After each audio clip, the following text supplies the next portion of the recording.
Rummel Baseball on Nash Icon 106.1 FM and at NashFM1061.com. Rummel Raiders Baseball is presented by Archbishop Rummel High School, 1901 Severn Avenue in Metairie, educating young men in the Lasallian heritage of faith, community, and service to produce leaders who care. Rummel Baseball is also brought to you by Malcolm Dinas, LL, and John Terrio, class of 1979. By Jessup Parish Councilman and lawyer Dominic Impastato, class of 1997. By Eddie Corcoran, class of 1979, and Allstate Insurance. By Compass Capital and Brian Bruno, class of 1993. By William Vanderbrook, CPA, class of 1979. And by Lenny Klein, attorney at law. Now let's head live to the ballpark for the pregame show and the call of the game with Cumulus New Orleans Sports Director Ken Trahan of CrescentCitySports.com and former Major League pitcher Kurt Bollinger. From Mike Miley Stadium in Metairie, it's Archbishop Rummel Baseball this evening. The Raiders battle the John Curtis Christian Patriots. And a pleasant good evening to you, Ken Trahan, along with Kurt Bollinger. Rudy Dixon producing. And Chip and Matt Merritt taking care of business for CrescentCitySports.com. Simulcast tonight. It's an Archbishop Rummel broadcast, but we welcome everyone. And we also want to tell you right off the bat that it's a Curtis home game tonight. We thank Johnny Curtis and Jeff Curtis for helping make this possible for us to be here to do a road game for Rummel. And the reciprocation is Thursday night when Rummel's home game against Curtis will be on John Curtis's website for our good friend Kevin Fayard to be able to bring that to you. So you'll be able to watch both, and of course tonight you can listen and watch. And it's a great rivalry. It's Rummel and John Curtis. The Raiders come in at 14-10-1 overall, but more importantly 4-0 in District 9 5A. John Curtis Christian is 12-9, and the Patriots are 4-2 in the district. They've already played 3 series, more than anybody else, and they're currently in third place. Rummel and Brother Martin tied for first at 4-0. So Kirk, obviously, big series here when you talk about these two programs. John Curtis with 9 state championships over the years, Rummel with 5. These are 2 really good programs. Great series coming up tonight, and it is a big series for both teams. You know, Rummel coming off the big sweep against the Jesuit Blue Jays, putting themselves at 4-0 in the district. And then you take a look at John Curtis, who struggled a little bit against the Brother Martin Crusaders, but other than that, they've been absolute gold in the district over the last 5 years, as you said. They really have, and won the state championships back-to-back in 2017 and 2018. And here's what's interesting about this particular rivalry. John Curtis has dominated. They've won the last 6 meetings between the Patriots and the Raiders, and John Curtis has won 10 of the last 11 games these two teams have played. The last Rummel win was when Nick Monica was the head coach in 2017 when they split the season series, but then John Curtis beat Rummel in the state semifinals that year in a game we did on radio. So this has been all about John Curtis. They have really dominated the Raiders since they've come into district play, and obviously that is a testament to just how good their program has been for a long time. It really is, and the funny thing, it's ironic that when John Curtis made the jump into the Catholic League, it was all about, you know, the football, and teams were afraid of them coming in as a dominant football program. They should have been worried about them coming in as a dominant baseball program, because that's exactly what they've been pretty much since they made the jump. Yeah, and it doesn't matter whether J.T. Curtis was the head baseball coach or Johnny Curtis or now Jeff Curtis. The entire family has coached this program, and it's been that good for that long. Of course, the Raider program really good under Frank Cazzo in his second stint, won a state championship as the head coach in 1997. That is the last championship Rummel has won. They've been to 2 state championship games since, but came up a bit short, but obviously a storied program for the Raiders as well. And of course, as you mentioned, Rummel's coming off of a sweep of Jesuit. That was a very big series for them. We did the game here where where Rummel won 8-2. And then, of course, the game last Saturday, another one of those historic battles, 15 innings between Rummel and Jesuit. We see those all the time, it seems, with those two schools. And Rummel prevailed 4-2. That was a gut check win for the Raiders. It was. What an outstanding baseball game that was. And I was fortunate to be in the building for both of those games. Lenny Van Gilder did a great piece on that at CrescentCitySports.com. Comparing the two games and how eerily similar they were. and you had some of the usual suspects involved in that game. You know, we had somewhat of a family affair with myself and the Averards. It was pretty cool, and it was great to be a part of it once again. And anytime you can be a part of a Rummel Jesuit contest, it's always special. The crowd was amazing, both games, and especially that game. We had the student sections were rowdy and were fun as well. So just a treat to be out there last Saturday. Well, this John Curtis team has 4 players committed to play at the next level next year, including Sean Harvard to Belhaven, Mason Despo to Belhaven, also, of course, Michael O'Brien to Tulane, and Logan O'Neill to Delgado. So this is a talented John Curtis team that's played a very tough schedule. That 12-9 record is not really that accurate. It's kind of a lie. And right now, John Curtis 5th in the Division I power rankings, like a percentage point ahead of Rummel in the 6th spot. They're that close together. So this series carries much weight in that regard, too, as they play tonight and then they play again on Thursday in this series. Now, the Raiders had to use their pitching quite a bit on Saturday, so tonight they're going to give the ball to Brady Ramon. He's coming off of throwing 47 pitches, so he's good to go. And Austin Ackle will get the ball for John Curtis. Should be a good pitching matchup. Should be an outstanding game as we get set for the first game of this 2-game series in Catholic League play between the Archbishop Rummel Raiders and the John Curtis Christian Patriots. We'll take a timeout here. We'll return with the starting lineups and get you set for the start of tonight's game here from Mike Miley Stadium. This is Rummel Raiders Baseball on 106.1 FM Nash Icon and at CrescentCitySports.com. Hi, I'm John Terrio, Archbishop Rummel High School class of 1979 and managing partner of Malcolm M. Dinas, Certified Public Accountants. Our firm has been serving the Gulf South region for over 60 years. We assist our clients with tax compliance and auditing.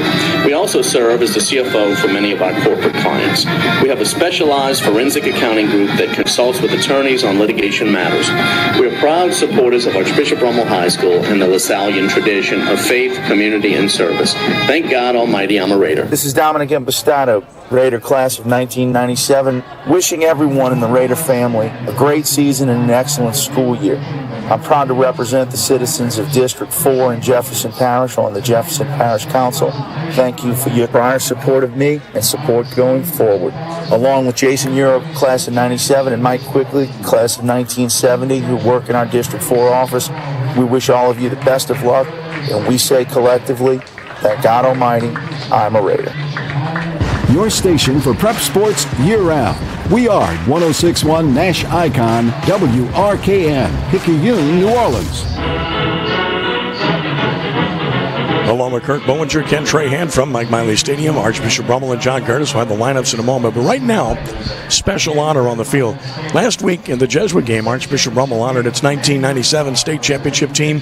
That was just fantastic to see some of those great players return. Well, tonight, John Curtis is honoring its 2000 state championship team with some very familiar names like Chris Jackson and Danny Wimbrine, among others. It was a special team that won state that year. They're being honored on the field, and you have a chance to see some of the outstanding players from the Patriots that are on hand here this evening. Kirk, it's always nice when schools recognize their legacy, right? It really is. And like you said, we saw it last week. We're seeing it again this week.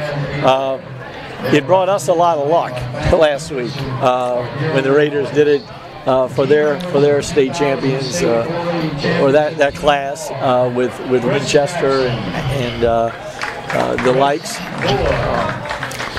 Nice to see Chris Jackson, who just weighed. He was an outstanding two-sport guy. Of course, great kicker at LSU in football, too. So just a good bunch. And, again, the memories of high school baseball are vivid in our imaginations having grown up here. So kudos to the 2000 John Curtis Christian State Championship team. All right, let's set the starting lineups for tonight's game. First of all, for the Rummel Raiders, 14-10-1 overall, 4-0. In District 9-5A, under the direction of Frank Cazzo, leading off at shortstop, Mikey Ryan. Batting second at second base, Giancarlo Arancibia. Hitting third at first base, Red Centeni. The cleanup hitter and catcher is Josh Sterling. Batting fifth in left field will be Anthony Mooney. Hitting sixth, the designated hitter, Shane Hurstius. Batting seventh and playing third base is Casey Averard. Hitting eighth, the right fielder, Gavin Kennedy. Batting ninth in center field will be Evan Berg. It will be Ryan, Arancibia, and Centani. Middle three of Sterling, Mooney, and Hurstius. And the bottom three, Averard, Kennedy, and Berg. And on the mound for the Raiders will be the right-hander, Brady Ramon. for the homestanding Patriots of John Curtis Christian with a record of 12-9, 4-2 in District 9-5A under the direction of Jeff Curtis. Leading off in center field is Michael O'Brien. Batting second at shortstop, Buddy Michaud. Hitting third in right field is Logan O'Neill. The cleanup hitter and first baseman, Mason Despo. Batting fifth, the catcher, Josh Eames. Hitting sixth in pitching is Austin Ackle. Batting seventh, the designated hitter will be Cyrus McClinton. Hitting eighth at second base, Reed Duthu. Batting ninth at third base is Dagan Bruno. And playing left field, not batting, is Sean Harvard. It will be O'Brien, Michaud, Neal, Despo, Eames, and Ackle. McClinton, Duthu, and Bruno. Harvard in the lineup, not hitting. And as mentioned, Ackle on the mound. Coaches Cazzo and Curtis meeting at home plate as we speak. And baseball will soon be played. We'll get you up to date on the weather coming up here momentarily. It's no problem at all. We worried about weather earlier today. It really didn't materialize on the South Shore, fortunately. So it's been a dry day. We had a game here earlier, which I covered, and a big win for Riverdale. They defeated East Jefferson 5-2. Sean Temple's team moving to 3-1 in the league and tying East Jefferson at 3-1 behind Chalmette, who's the league leader at 4-0 in District 8-5A. Chalmette's got a good club. Chalmette does have a good club. They are very, very balanced. They swing the bats well. They have pretty good starting pitching, and then they can also bring in the little Babin guy to close things out. So really, when you face them, it's a 4 or 5 inning game. Weather conditions at game time here. It's cloudy. The temperature is 77 degrees here this evening. The humidity high at 86%. The wind is listed out of the south-southwest at 9, but the flag's not moving in the outfield, so not really a factor from what we can detect to get things started. John Curtis will be in their home whites tonight with the royal blue numerals trimmed in red, the red sleeves, and of course the two-tone caps, actually three-tone if you will, with the blue, white, and red. Rummel in their road grays sleeveless look tonight. The red sleeves, gray pants, gray shirts, red numerals, and red print across the uniforms with the familiar R emblazoned on their cap. Three-man crew here tonight to umpire this game. And it's John Curtis's home game as mentioned. Lights are on. And we're just about ready to see the Patriots take the field here momentarily as they go over the starting lineups. All right, so you know there's an awareness when a team has really had your number. And I've got to believe that's the case for both sides in this one. Oh, no question. Rummel is absolutely positively aware of it. And, you know, that's one of the things they're using as a little bit of a motivation factor coming into this game tonight. Obviously, this game is the first of two games. You like the two-game series format in this league? I love it. I think it was a long time coming. Mm-hmm. When you played, that was not the case?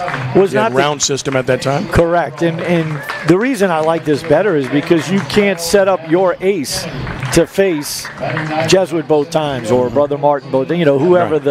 the big dog is that particular year. So you really have to have two quality starters and typically somebody that can come out of the pen and close things out. Truly the case. I agree with you from that perspective. I really do, because I just think you get a better result of the depth of each team to determine who the best team is. I mean, with Rummel, the Raiders' top pitcher is Aaron Sebia.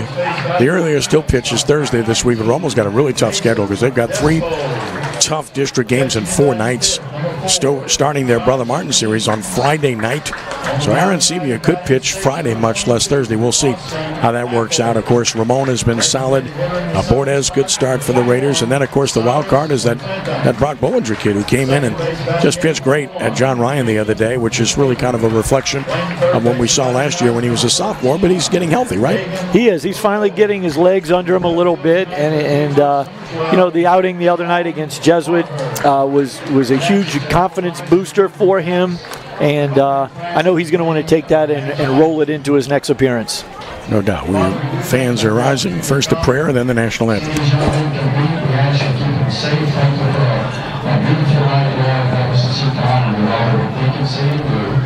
We just look to you and honor and acknowledge you in Jesus' name.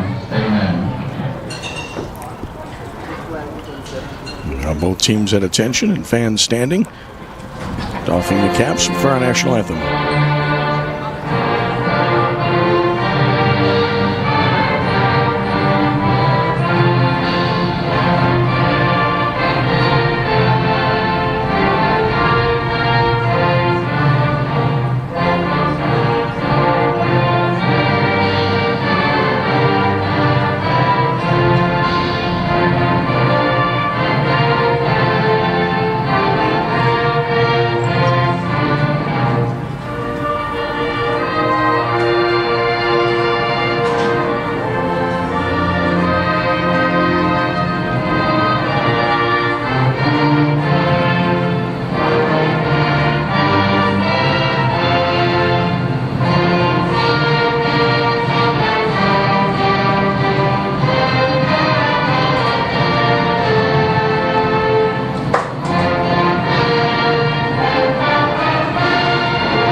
Nice crowd forming on a Tuesday night in Metairie as Archbishop Rummel and John Curtis get set to do battle.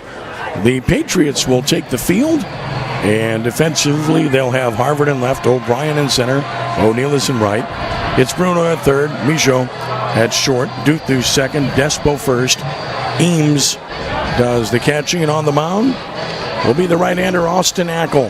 Ackle, a junior, and Ackle can get it up there. I mean, his velocity will go 84 to 87 consistently with his fastball, so he can throw it by you.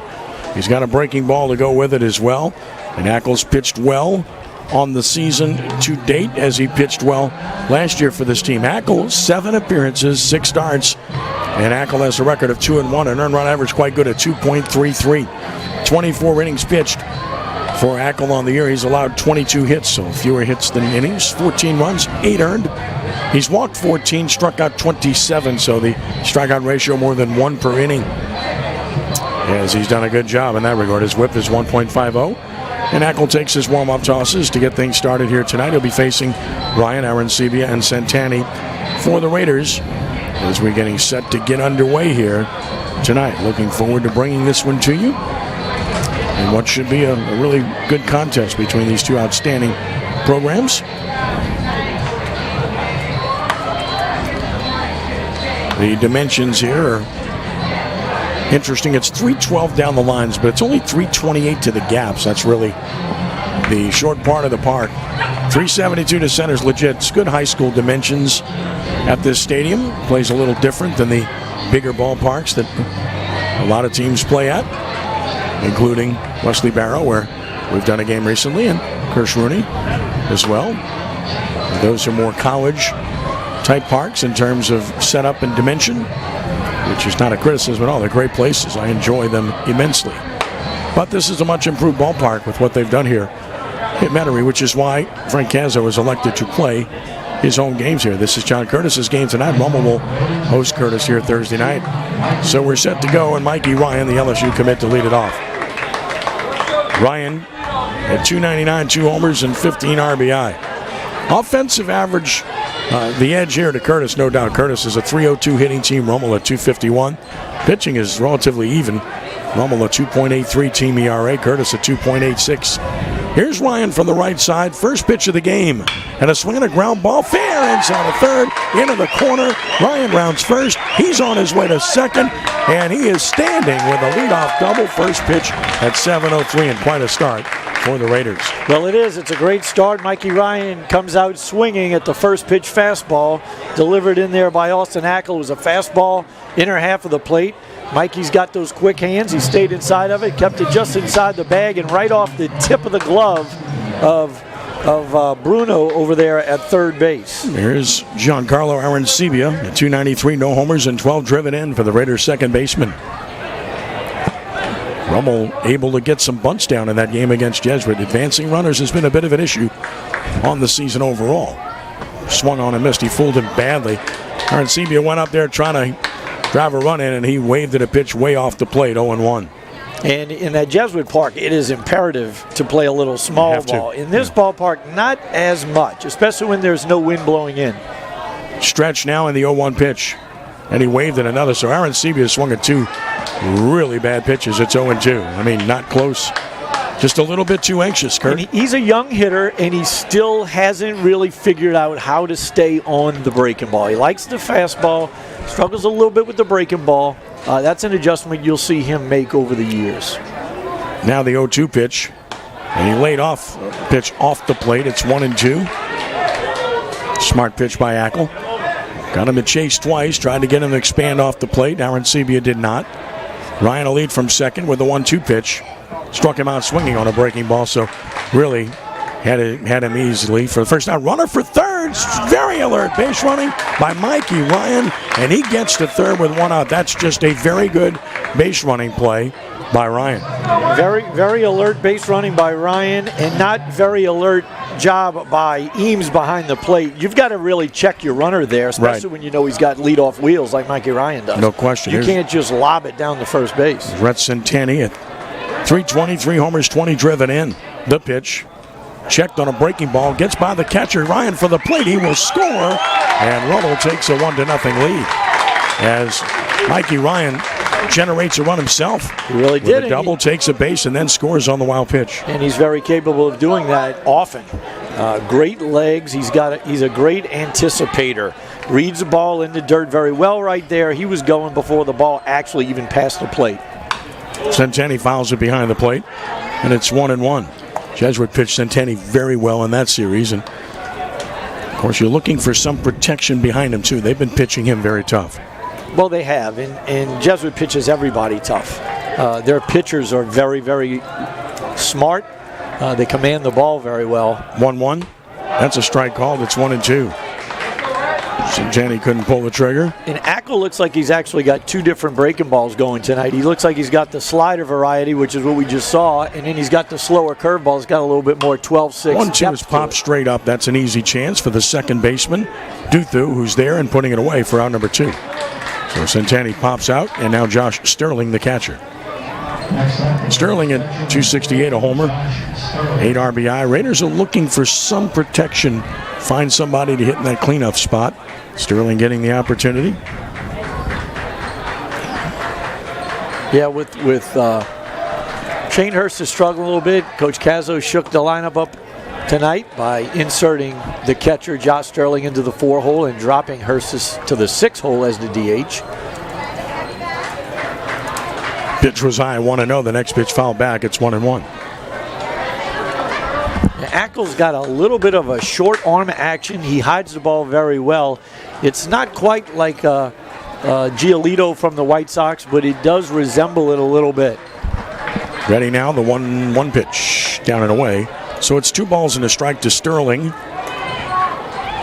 Josh is strong, one of the veteran players on this team. It's a very young Rummel team.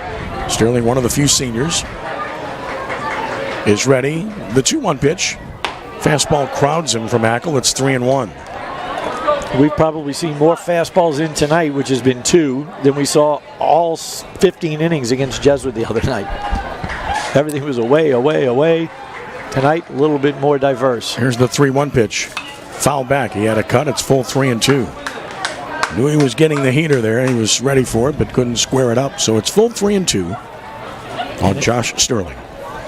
And again, Ackle comes in with the hard fastball right there. He's really got him set up for the breaking ball right here. Ackle asks for a new ball. Receives it. But with a 3-2 count, do you want to run the risk of walking him here and facing Mooney? Here's the payoff pitch on the way. Sterling swings and hits it in the center field. Center fielder on the move will get there. Making the catch is O'Brien. And the inning is over. Raiders get a run on a hit. No errors, nobody left. On to the bottom of the first. It's Rummel 1. John Curtis coming to bat. And it's Rummel Baseball on 106.1 FM Nash Icon and at CrescentCitySports.com. These are exciting times at Archbishop Rummel High School, 1901 Severn Avenue in Metairie. From a dynamic campus with many new additions to outstanding academic accomplishment, Archbishop Rummel is the place for you. From Raider Preview Night to Spend a Day, from a game day experience to experiencing Raider Pride Night, from open house to community outreach projects, come see what Archbishop Rummel has for you. Come see what it means to give one life for the sheep in the tradition of Archbishop Rummel and Christian Brothers at Rummel High School, 1901 Severn in Metairie. Visit us at RummelRaiders.com. Vanderbrook & Company CPAs are proud sponsors of the 2022 Raider baseball team. William Vanderbrook, a 1979 graduate of Archbishop Rummel High School and captain of the 1979 Raider baseball team, is an owner of the Metairie-based accounting firm he started in 1989, servicing Southeast Louisiana in matters of taxation, accounting, and consulting for over 30 years.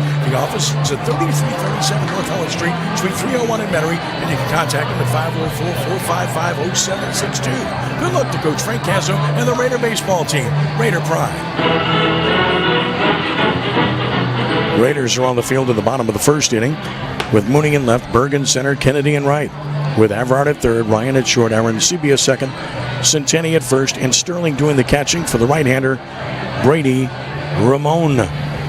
Ramon finishing up his warm-up tosses. Brady's another one of the few seniors on this team. 8 appearances, 7 starts. He's 2-3 with a 2.94 earned run average. 35 2/3 innings pitched, only 29 hits allowed, 18 runs, 15 of which have been earned. He has walked 21, but he struck out 39. He's hit a batter 7 wild pitches. His whip is 1.40. So bottom line is he needs to throw strikes. If he throws strikes, he's typically pretty good.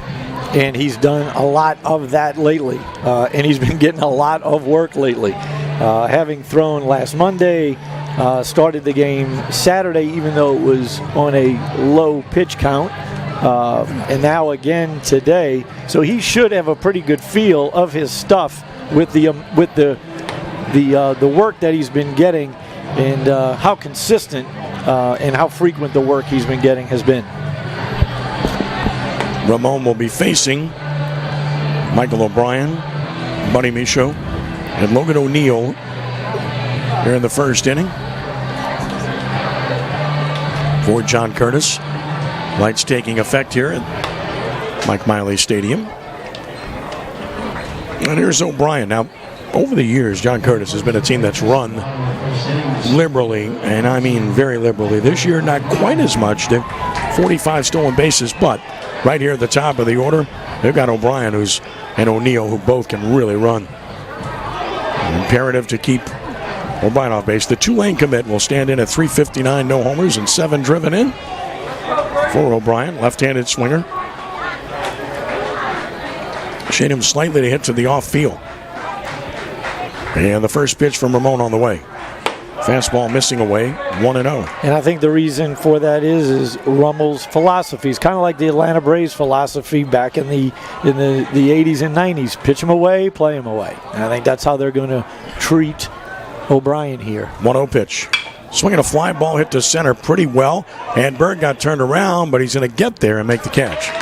He's a good center fielder for a freshman. He got a little bit turned around there, but that ball's hit right at him. And not easy to read that, Kurt, but he recovered in plenty of time. It's not. The ball was hit very, very well. He hit that right on the screws. O'Brien, not a great big guy, but boy, he can generate some bat speed. He's just a quick twitch kid, and he rifled that one into deep center field, and Berg did recover and made a nice play. Buddy Michaud bats. Michaud, the shortstop.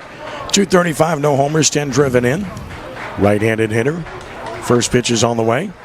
That's a breaking ball that just missed the inside edge. It's 1-0.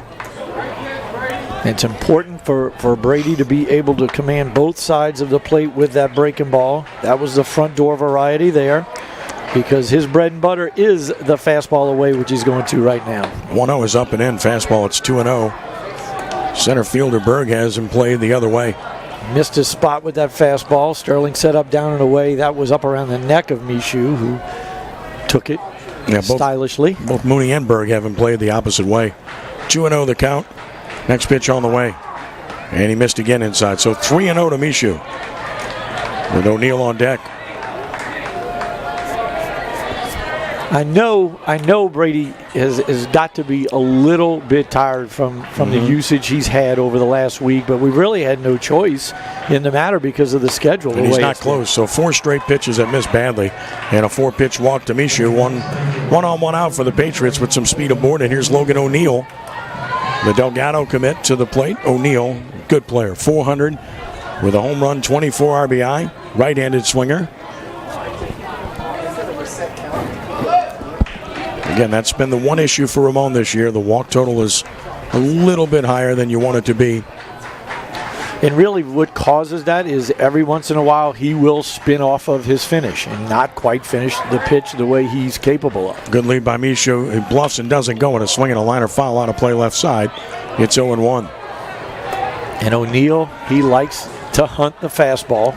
You've got to keep him honest. And the only way Brady Ramon can do that is to pitch him in hard with the fastball and soft away with the breaking ball. No balls and a strike. 1-0 Raiders, bottom of the first. Here from Mike Miley Stadium. The pitch from Ramon. That's right down the middle for a strike called. It's 0-2. Good location there at the knees. And it's funny, 4 straight really bad pitches to Michaud, and then Logan O'Neill comes up and he's hacking at a first pitch, which really probably was a ball inside. So, no balls and 2 strikes. Michaud assuming his lead. And now Ramon steps off as he eyes him, and he's definitely got Brady's attention. As mentioned over the years, the Patriots have been a very aggressive base running team. In this league, Curtis and Holy Cross have been that way for quite some time now. 0-2 the count. The pitch Fastball away. It's 1-2. The Holy Cross teams under Cass Hargis were impossible to slow down. They ran every time they got on base. They did the double squeezes, the double steals, the hit and runs. I mean, it was insane. They still run quite a bit under Andy Canizero. That's their style. 1-2 the count. Throw to first. Runner back in. They really, really worked on a pitcher's mindset.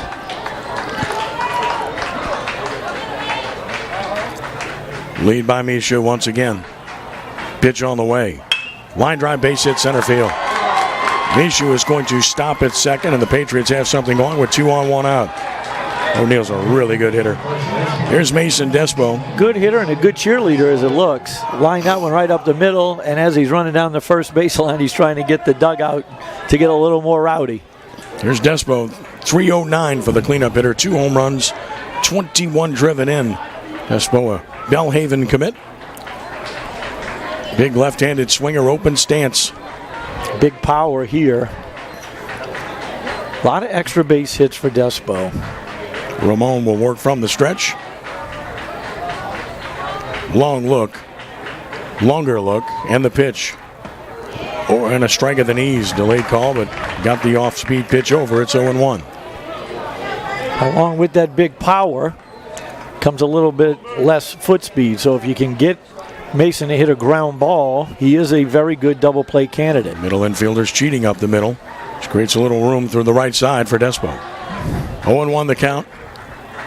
Ramon with the pitch, missing away. It's 1-1. Not a hard thrower, Kirk. He'll be, 79, 82, 83 up in there typically, Ramon? Brady, he's low 80s consistently. He might touch 85, 86 on a good day. Might not see that real good fastball tonight. Again, tonight the main thing for him is to command the ball. 1-1 the count with 2 on, 1 out. Here's the pitch. Oh, and he just missed the outside edge. 2-1, pretty close pitch. A little bit outside, just off the plate. And he may be pitching Despo carefully, right-hander on deck. But certainly doesn't want to load the bases. 2-1 the count. A really good hitter in Eames on deck. Their top average hitter, Eames. 2-1 pitch, and it's low, so now he's 3-1. So digging a hole here. He's fallen behind 3 of the 4 batters he's faced. And it's a tough way to pitch against a good lineup. 3-1 the count.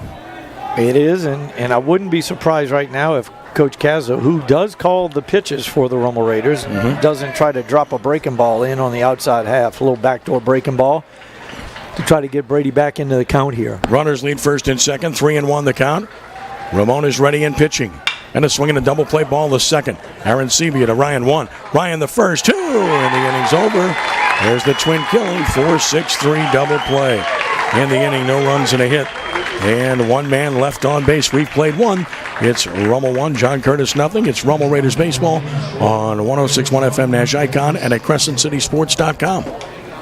You wouldn't want your favorite sports team to play only offense or defense. So when it comes to insurance, why settle for someone that can handle only your auto policy? Bring your home and auto insurance to Allstate now, and you can save big on both. You deserve someone that can assist you more. That's Allstate Stan. Are you in good hands? Call Allstate agent Eddie Corcoran, class of 79 at 504-469-6400.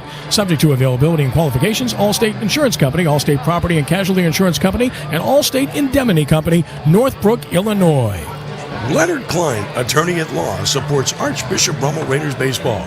If you were involved in a motor vehicle accident with an automobile or truck, please call 504-838-8254. Leonard Klein has decades of experience in Jefferson Parish, Orleans Parish, and surrounding parishes. Klein will provide the absolute best service to try to make your experience a good one and to serve you in the most devoted, professional fashion. Contact Leonard Klein at 504-838-8254 anytime, day or night. Tonight's coverage on Crescent City Sports is brought to you by the Lamarck Automotive Complex in Kenner. The Lamarck Collision Center repairs all makes and models. They make the repair process easy, and with their state-of-the-art equipment and certified technicians, it will be done right. 1-0 Archbishop Rummel as we head to the second inning. And back to the mound goes Austin Eckel. 15 pitches in the first. He recorded a strikeout, gave up a run. And he's ready to work in the second to Mooney, Hurstius, and Everard for the Raiders.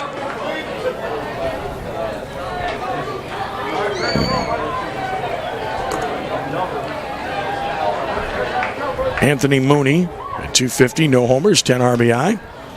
Talked to Dad earlier today for quite a while. He's here tonight watching, no doubt.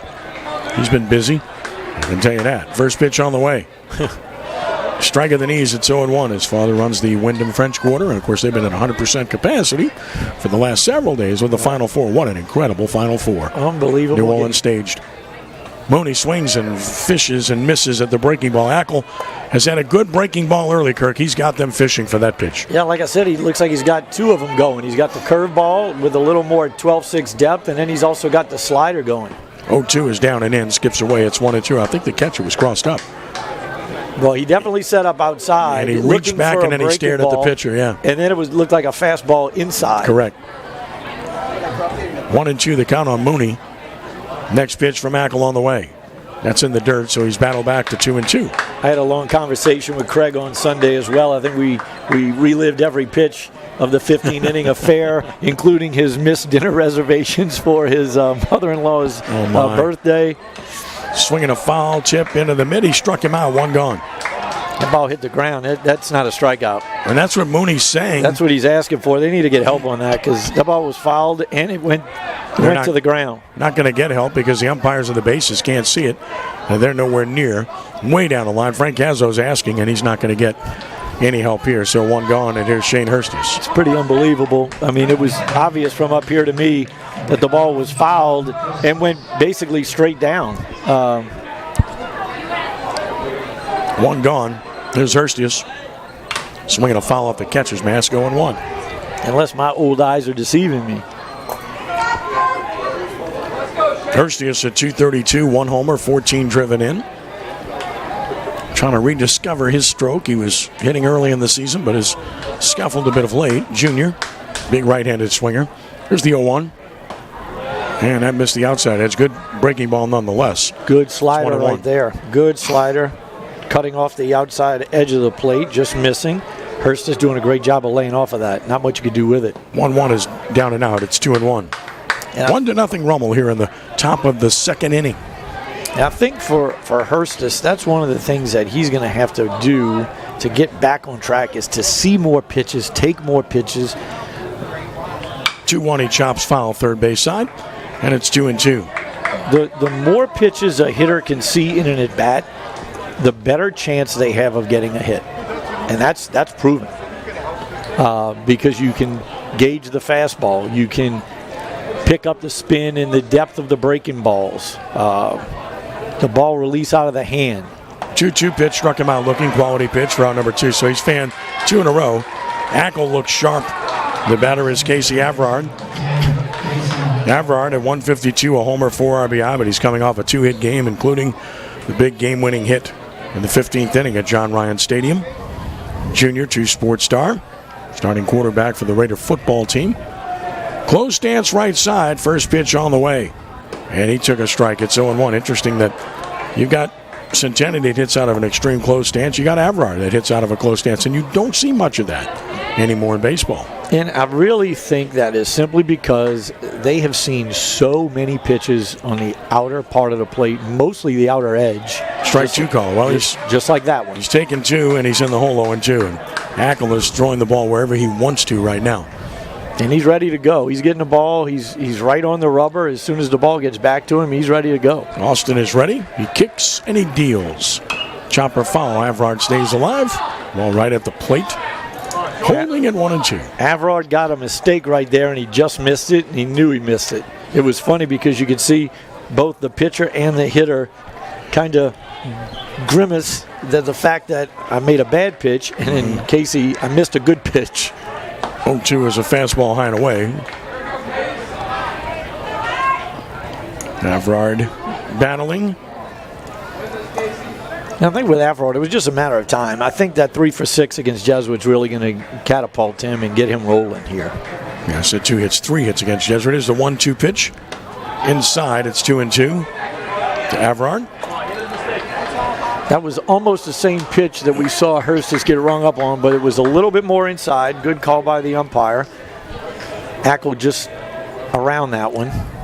That's down, so it's now full at 3-2. Good at bat by Avrod, working this count to full.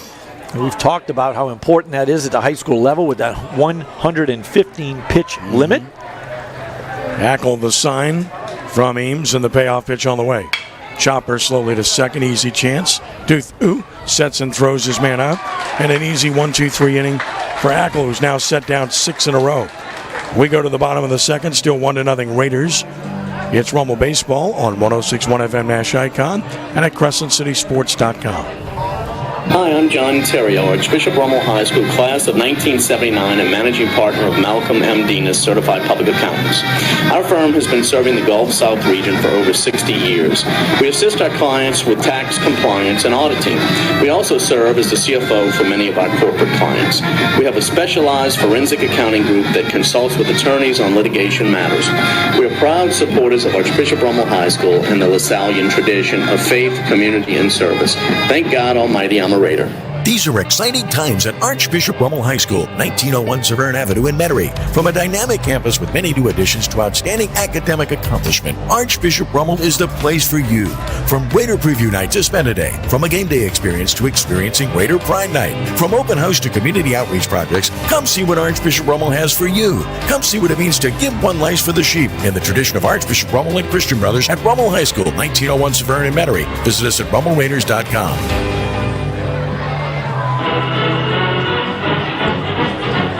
Rummel and Brother Martin tied for first in the district. Brother Martin's playing great baseball, and they're winning again tonight 5-0 at Tiger Park over Holy Cross. Just getting the job done each and every night. Jeff Lupo's got a really good team. That's the next series for Rummel starting Friday night against Brother Martin.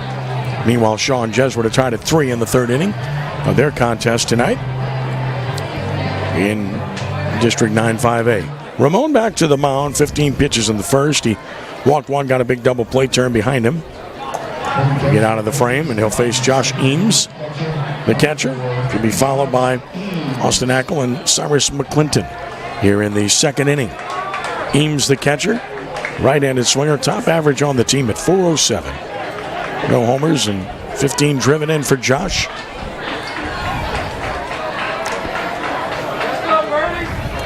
Stands in right side. Ramon the sign from Sterling, and the first pitch to the plate. Breaking ball dips low, 1-0. Well, get me over breaking ball. That was one of the slower breaking balls you'll see Ramon throw. And they've been playing all these hitters to hit to the off field thus far. There's the 1-0 pitch on the way. That's a strike called, and it's 1-1. I'm curious to see how many pitches or innings Coach Cazzo is going to allow Brady Ramon to go. We do have a fresh Ira Austin, who only threw an inning in the third on Saturday. There's the 1-1 pitch. Swinging a foul back. It's 1-2. Well, Bordes pitched in that game and might be available tonight for some action. We'll see. 1-2 the count. Austin certainly is available. Brady Schmidt would be available. Rested. Yep. 1-2 the count on Eames. Pitch on the way. Breaking ball drops in there, but called a ball. I guess high. And it's 2-2. Well, that pitch split the heart of the plate, but I guess high. Pretty good pitch. Looked like Brady wanted that one. Looked like Sterling wanted that one. Might have been a hair up. Here's the 2-2 pitch. Tap foul, stay alive. Fastball away. Eames really out and around that one. Holding at 2 balls and 2 strikes. That looks like that's where you need to pitch Eames with that swing path. You know, as a pitcher, you can tell a lot about a hitter from a red swing. You know, if I'm pitching and I see that, I know exactly where I want to go to get this guy out the rest of the night. 2-2 the count. Ramon taking his time. The time finally called. He was taking a lot of time out there. Hasn't looked totally comfortable thus far. You know, not grabbing the ball and just ready to go. Here's the 2-2 pitch on the way. He drops one over, and this is called a ball.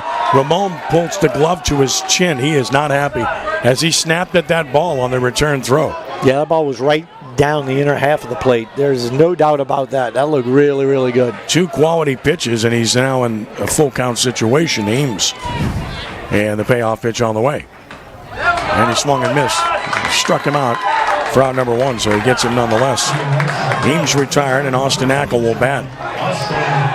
That's how I used to feel when I was pitching against LSU at LSU. If they didn't swing and miss, it wasn't a strike. I hear you, buddy. Woo. Ackle at 200, 2 homers, 13 RBI for the fine pitcher of the Patriots. It's out of an open stance from the right side. And the first pitch from Rummel on the way. Breaking ball hammered to left. Mooney. And it's going to get over his head. He did not read that ball at all. And Ackle on his way to second, and he's got a double. Again, the ball hit right at you is hard to read. But if he had read it right, Kirk, he's probably going to make that catch. Well, the first step is what got him in trouble. Yep. On those types of balls that are hit right at you, the first step should be back. And if you can't read it yet, you take the step back, you freeze and you read, and then you go. Unfortunately, right there, Anthony did neither of those two and came up slightly and then realized he was beaten. And that was a curveball, a little get me over curveball right there to Ackle. And he barreled it up pretty good. He sure did. That's his 4th double of the season. Now Cyrus McClinton will try to get the tying run home. 286, a homer, 10 driven in for the designated hitter of the Patriots. Rummel with a high stretch position and the pitch. Missing outside for ball 1. Cyrus, really good athlete. Look, you just look at the body and see how athletic he is when he stands in at the plate. Looks like a running back. He's got big legs, big upper body. He can run well. McClinton waits from the left side. Ramon with the 1-0. Swinging a fly foul left side. That's going to be unplayable. Good hustle by Everard, but no play. And it's 1-1. That's the one thing that I've always known about Cyrus. Cyrus has a little bit of a longer, flat bat path through the hitting zone. So he's a guy you don't typically want to throw away to. You want to pound him in because he does have the longer swing. He's a guy you can really get in on. You throw him away, you're playing right into that swing path and into his power. 1-1 on McClinton. Runner at second base, Ackle with 1 out. Bottom of the second, 1-0. Rummel on top. McClinton waits. Ackle leads. The pitch from Ramon. Missed outside, and it's 2-1. Well, he's pitching him away. He's pitching him away.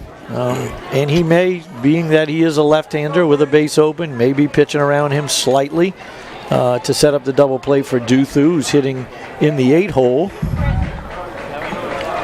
2-1 the count. Here's the pitch. Swinging a fly ball hit pretty well in the right center field. That ball's got distance. That ball's to the track wall, and it's gone off the wall. Run's going to score. Tie the game at 1. McClinton drives it to deep center field. Off the wall, about 10 feet right of the 372 mark. 2 well-struck balls, and we're tied at 1. And that was a curveball, outer half of the plate. Again, that kind of plays into that swing path of Cyrus McClinton, and right into it, he delivers a bullet into the right center field gap that one hops the 372 mark and chases Austin Ackle around to score.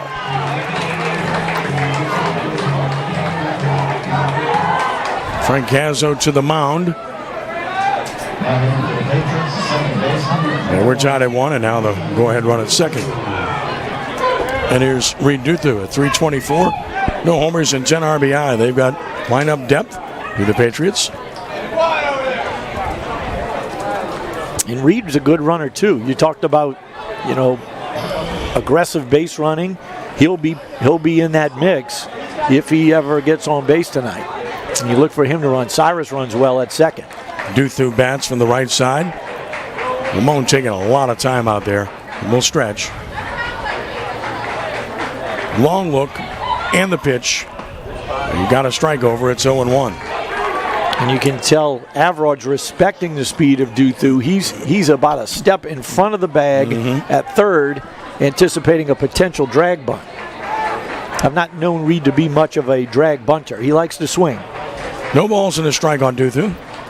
Clinton leading from second. Ryan trying to keep him close. Stretch. And the pitch. Chopper slowly toward third. Avard's got to come. Gloves it. Throws across the body. Made a good play for the second out. McClinton will get to third with 2 outs. And now Dagan Bruno will bat. Slow roller right there. Swinging bunt Chopper. Pretty close to the third base line. Avard comes in on a run. Kind of fielded that a little funny with his palm down instead of catching the bottom of the ball. He kind of caught the top of the ball, which is unusual when you're making a play on the run, and he drops down, throws a strike over to Centeni regardless of how he fielded the ball. There's Dagan Bruno at 273, 7 driven in. And a swing and a line drive caught by Aaron Sebia, and the inning is over. John Curtis ties it with a run on 2 hits. Stranded runner, they've left 2. We played 2. We're tied at 1. It's Rummel Baseball on 106.1 FM Nash Icon and on CrescentCitySports.com. Compass Capital Management is proud to sponsor the 2022 Raider baseball team with C.J. Bruno, class of 1966, and Ryan Bruno, class of 1993. As financial professionals serving the Metro New Orleans area, C.J. and Ryan offer employee benefits, retirement services, and life insurance to families, businesses, and individuals. Their office is located at 3445 North Causeway Boulevard, Suite 1000 in Metairie, and can be reached at 504-837-7177. This is Dominic Impastato, Raider class of 1997, wishing everyone in the Raider family a great season and an excellent school year. I'm proud to represent the citizens of District 4 in Jefferson Parish on the Jefferson Parish Council. Thank you for your prior support of me and support going forward. Along with Jason Euro, class of 97, and Mike Quigley, class of 1970, who work in our District 4 office, we wish all of you the best of luck, and we say collectively, thank God Almighty, I'm a Raider. Run, 1 hit. No errors.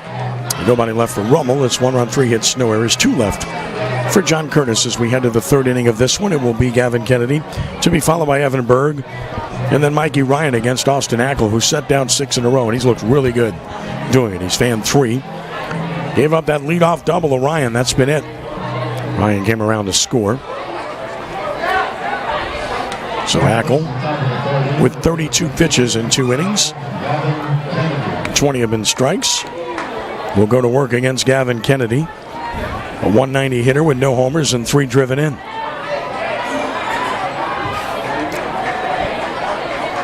One of the many freshmen Rummel has used this year. First pitch on the way. High and away for ball 1. And this is an important part of the lineup for the Archbishop Rummel Raiders, for them to be productive. Getting Kennedy and Berg on base. 1-0 is a tap foul right behind the plate. It's 1-1. So that Mikey Ryan has runners on base to drive home, because he is such a good hitter. Ackle throwing strikes tonight. Pitching into the third. He's ready with a 1-1 pitch and a chopper up the middle. The second. Duthu has it, throws him out, 1 gone. So Kennedy retired. 7 in a row set down by Ackle. And now Evan Berg, another freshman, center fielder, 250 hitter, no homers, and 13 driven in. That was a good fastball middle in, and you can see how effective the fastball on the inner half of the plate can be. When so many of these other coaches are pitching away, you're doing something different. He tied Kennedy up big time right there. Hit a little chopper to second base. Berg swings and hits it in the air to left field. Left fielder's back. He has a play there. And putting it away for the out is Harvard for out number 2. Berg went first pitch hunting, and now 8 straight retired by Ackle, who's a little bit of a rocking chair out there. Here's Mikey Ryan, who had the double his first time and scored the 1 run of the game for Rummel. That ball was hit pretty well.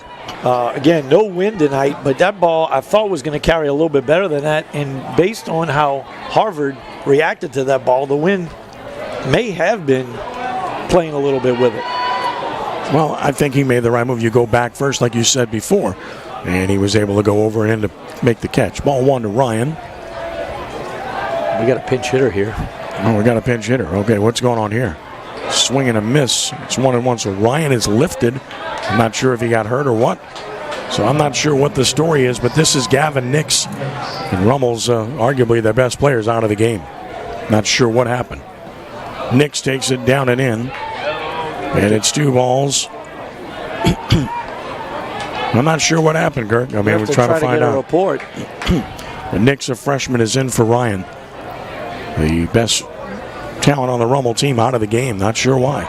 Top foul behind the play by Nix. This is another promising young freshman. 258, no homers, and RBI for Gavin. Good hitter, like we said, good athlete, very versatile player. He could play anywhere on the infield. Right. Yeah, I really like him in the infield. Probably could play anywhere in the outfield, and he can even catch. The only position I would never put him at would be first base because you'd waste his range. He's got quick hands at the plate, too. There's the 2-1 pitch on the way. And a chopper up the middle, right to the pitcher. Easy chance. And that's 9 in a row set down by Ackle, who gets Nix to end the inning. Nothing across. Let's go to the bottom of the third. And it is tied at 1, and this is Rummel Baseball on 106.1 FM Nash Icon and at CrescentCitySports.com.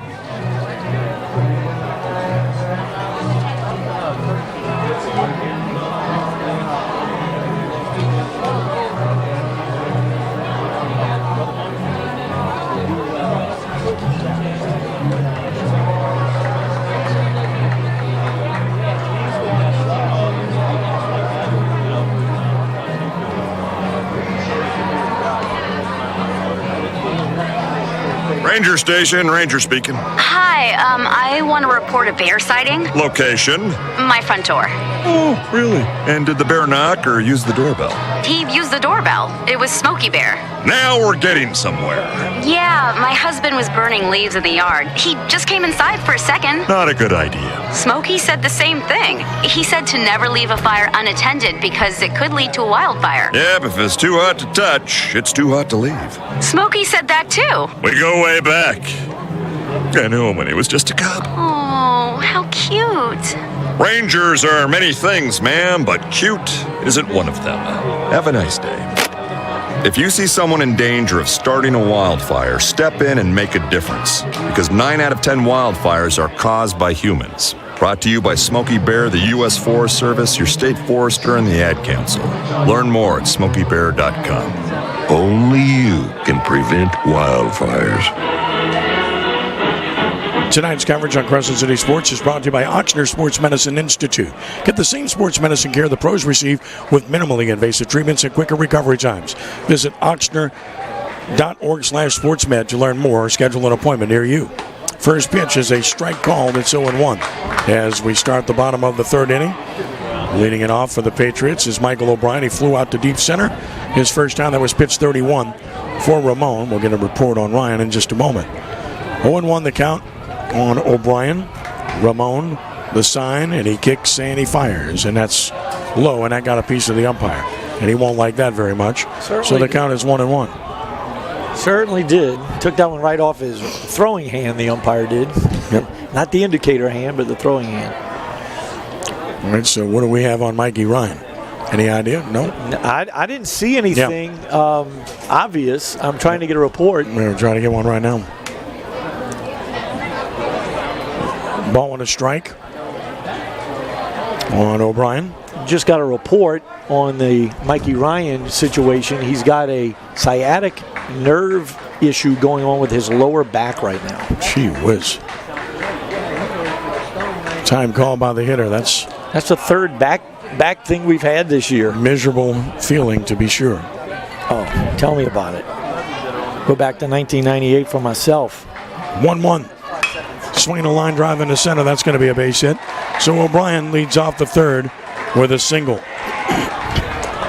And there's the speed aboard that Curtis wants. Michael O'Brien, 15 stolen bases. You know he'll be in motion. Buddy Minshew will bat. Walked in the first inning. This was going to be a struggle for Rummel, regardless, because of the pitching they had to use against Jesuit on Saturday. And now you're without your most talented player as well, against a really good pitcher who's in command. And now O'Brien will grab his lead. He'll be ready to run. Sterling throws well. Could be a chess match here. Stretch and the pitch, and bluffs and doesn't go, and it's up and in, ball one, and that means Minshew's going to see a lot of fastballs. 1-0 the count. Right, and what it does to the pitcher is it speeds him up. And when you speed up your lower half, a lot of times the upper half lags behind and it's trailing the front side, and the ball tends to be up and in, just like that pitch was. Ball and no strikes. Stretch, Ramon, pitch on the way. He waved at a breaking ball. It's 1-1. Mishu fooled by that pitch. Little check swing right there. It was very obvious that he went. Good breaking ball by Ramon. Hitters will guess, and guess right. Good things happen. Guess wrong. You don't look as good. Might want to pitch out right here. I'm okay going 2-1 right here to Buddy. Ramon staring down O'Brien. Quick pitch, and the pitch is, I guess, high again. And it's 2-1. That high strike is not there tonight. No, it isn't. 2-1 the count. And that's the only place that one could have been. That was definitely on the plate, but it could have been slightly up. 2 balls and a strike.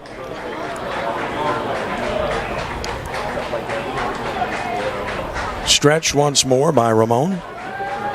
2-1 pitch. That's way high, so 3-1. So you're concerned about the base runner, and you fall behind the hitter, and you potentially set up the big inning. 3-1 the count with their best hitters up. Correct. And, I used to always have the Greg Maddux theory.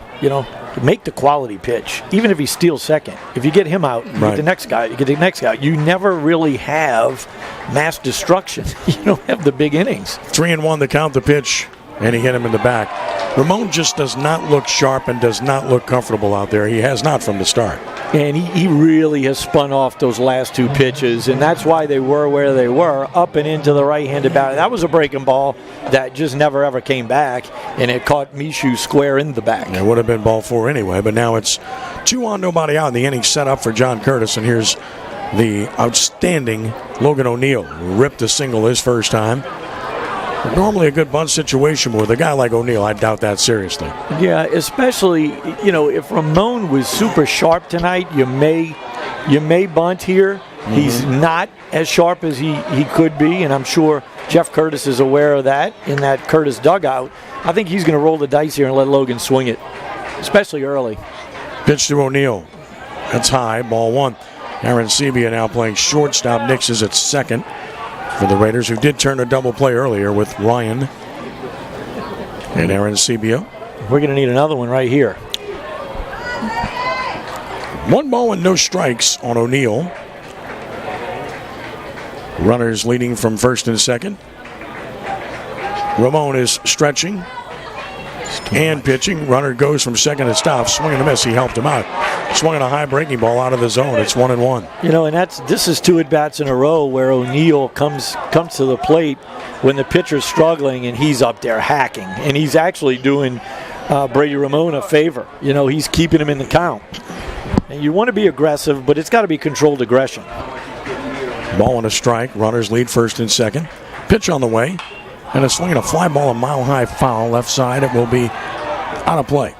And the count goes to 1-2. So O'Neill was out in front of that pitch.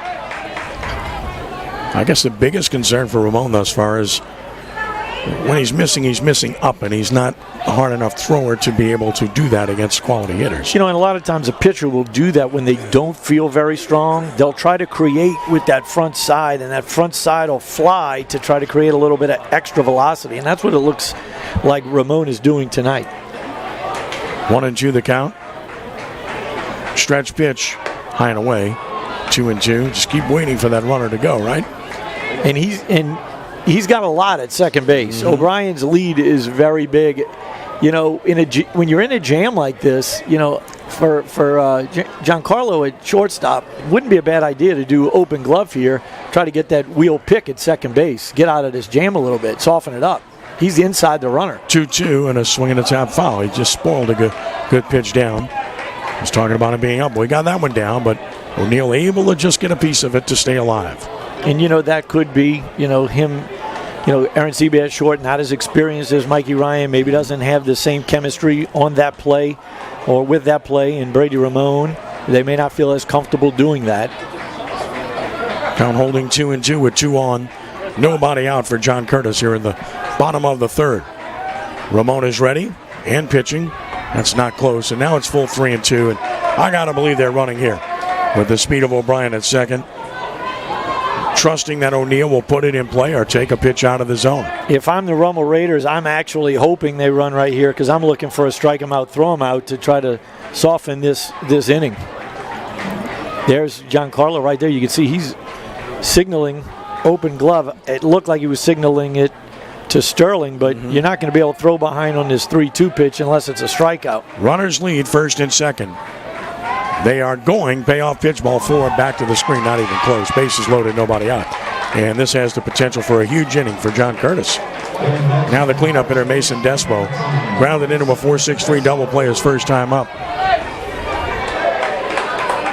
And there goes Sterling to the mound. It's been a struggle. Ramon's battling. He's giving everything he's got.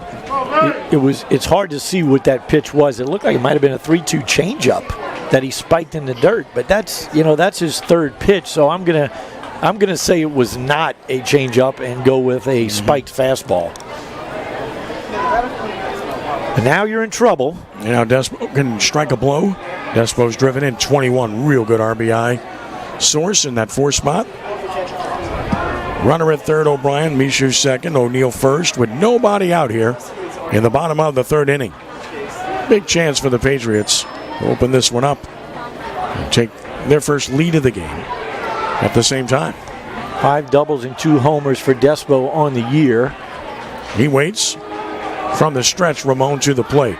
That's way inside. He hit him and it's 2-1. So it's a hit batsman, and it's 2-1. An RBI for Despo is 22nd. And now the big inning is certainly in play in a big way here.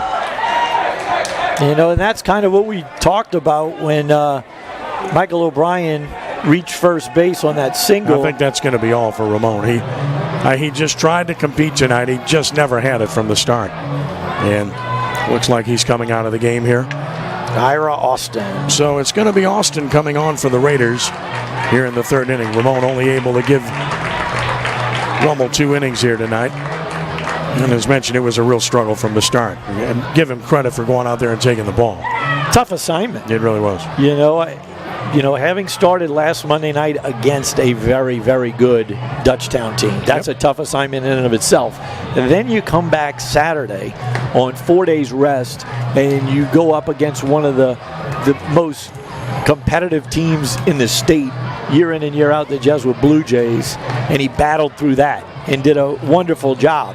And then just 2 short days later, after an emotional victory over Jesuit, he's got another assignment. So, physically it's tough, but also, Kenny, mentally it's difficult to spin it around that quickly. And you talk about difficult. Ira Austin walks into an absolute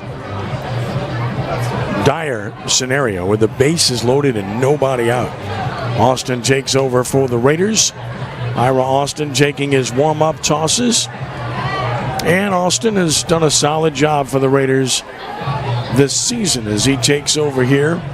Looking at the numbers for Ira Austin, 6 appearances, 3 out of the bullpen. He is 2-0 with a 2.94 earned run average, 16 2/3 innings. He's given 18 hits, so more hits than innings pitched. 10 runs, 7 earned. He's walked 9, struck out 14, and he's hit 5. So command has been a bit of an issue for Ira as well overall. Can't afford that here. They've given him a free run just now with 2 hit batters and a walk in succession. Austin, one of the seniors on this squad. Again, they don't have many. We've talked about them tonight. Right now, it's damage control. It absolutely is, and the one thing that concerns you here is exactly what you said with Ira, 14 free passes in those 16 2/3 innings pitched. So his whip is 1.62, and this is a situation where there's no room to put anybody on. The good thing about Ira is he's got a lot of sink on his fastball. His bread and butter is that sinker. He needs to get the ground ball here, especially in this situation.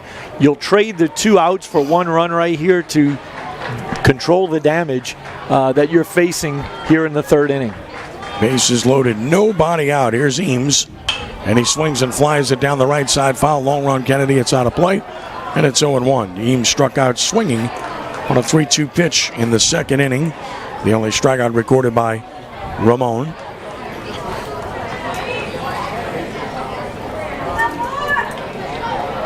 So 2+ innings for Brady tonight. His night is not over yet, even though he's out of the game. He's responsible for all 3 base runners.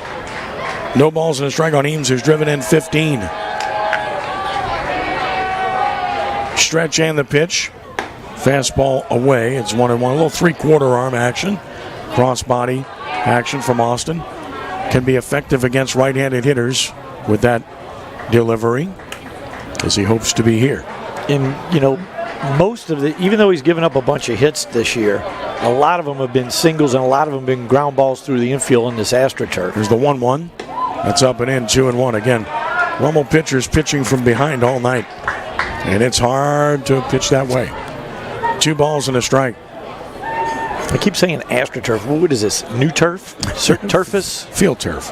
Field turf. 2-1 the count. I like AstroTurf better. Easy to say, right? Much. Pitch on the way.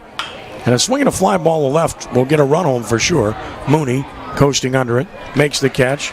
Throw comes in toward third. Nobody's there covering. I mean, that's a mistake. And it's 3-1. I mean, you've got to know that situation.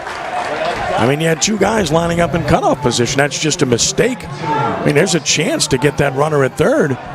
But instead of sac fly, Eames with his 16th run driven in to make it 3-1. You can handle that play 2 ways, and we got in between on both. You either have the third baseman drop down into cutoff position for the throw to the plate, and the shortstop circles back and goes to third base, or you just concede the run, which is what they should have done. Concede the run, have Aaron Sebia, the shortstop, go out and be the cutoff man to third base so you can keep that runner at second base. Instead, he moves up and a run scores. And now Hackle, who ripped a double to left his first time and scored the first run, will try to add to the lead. First and third, 1 out. Pitch from Austin. Up and in, ball 1. And that might be the inexperience of Aaron Sebia at short. He hasn't been out there a lot this year. A little bit early in the year he has, but lately, once the regular season started, he's been primarily the second baseman. So communication there is huge. 1-0. Missing down. It's 2-0. Looked like a pretty good pitch right there. 3-1 Patriots trying to add to the lead here in the third. The good thing is at least the double play is still in order. From the belt, Austin with the 2-0 pitch. Got it in there. It's 2-1.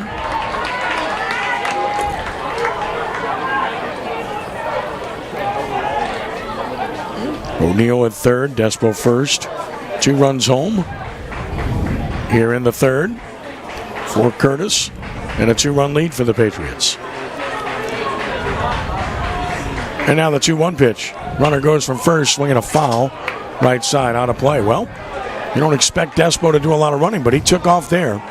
He sure did, and he took a look in. It looked like it was a little hit and run with him and Hackle only, obviously not Logan O'Neill, kind of an unorthodox hit and run there. But Despo peeked in and wiped out halfway between first and second base. He does have a stolen base on the season. He takes the lead. So does the runner at third. Austin ready with the 2-2 pitch. Swung on and missed. The bat goes flying right at Avrard. So struck him out. Batter's out. Bat's gone. 2 outs. Good pitch by Austin. Threw him the frisbee, the side-on breaking ball, and Hackle didn't have a chance on that. He just ran out of bat, literally, and threw the bat down the third base. And Casey Avrard was ready to field that. There's Cyrus McClinton, who ripped a double to the wall in center his first time up. Drove in a first run for John Curtis. 10 RBI, runners first and third, 2 outs. Austin the sign, he is ready. And Ira with the first pitch. Swinging a foul back, good cut by McClinton. It's 0-1. You can see how Cyrus was right on that fastball away. I'd really like to see him. Ira can throw the breaking ball in on him. Even if you hit him, it's not a big deal. You've got a base open. You've got a right-hander in Duthu on deck. And then you can start fresh with him. But you've really got to pound this guy in. No balls and a strike. Ready once more. Stretch and the pitch. Swinging a foul to left again. It's 0-2.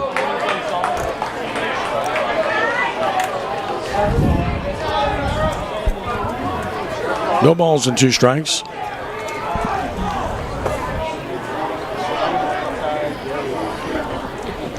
McClinton back in. O'Neill third, Despo first. No balls and 2 strikes. Check on the runners. There goes Despo from first. The pitch is a swing and a pop-up. Aaron Sebia should have it at shortstop. He's there and puts it away with 2 hands, inning over. Good job by Ira Austin to minimize the damage. 2-run score and 1 hit. No errors, 2 left. Curtis has left 4. We've played 3, and the Patriots have a 3-1 lead over the Raiders. It's Rummel Baseball on 106.1 FM Nash Icon and at CrescentCitySports.com. You wouldn't want your favorite sports team to play only offense or defense, so when it comes to insurance, why settle for someone that can handle only your auto policy? Bring your home and auto insurance to Allstate now, and you can save big on both. You deserve someone that can assist you more. That's Allstate Stan. Are you in good hands? Call Allstate agent Eddie Corcoran, class of 79 at 504-469-6400. Subject to availability and qualifications, Allstate Insurance Company, Allstate Property and Casualty Insurance Company, and Allstate Indemnity Company, Northbrook, Illinois. Leonard Klein, attorney at law, supports Archbishop Rummel Raiders baseball. If you were involved in a motor vehicle accident with an automobile or truck, please call 504-838-8254. Leonard Klein has decades of experience in Jefferson Parish, Orleans Parish, and surrounding parishes. Klein will provide the absolute best service to try to make your experience a good one and to serve you in the most devoted professional fashion. Contact Leonard Klein at 504-838-8254 anytime, day or night. Your station for prep sports year-round. We are 106.1 Nash Icon, WRKN, Picayune, New Orleans.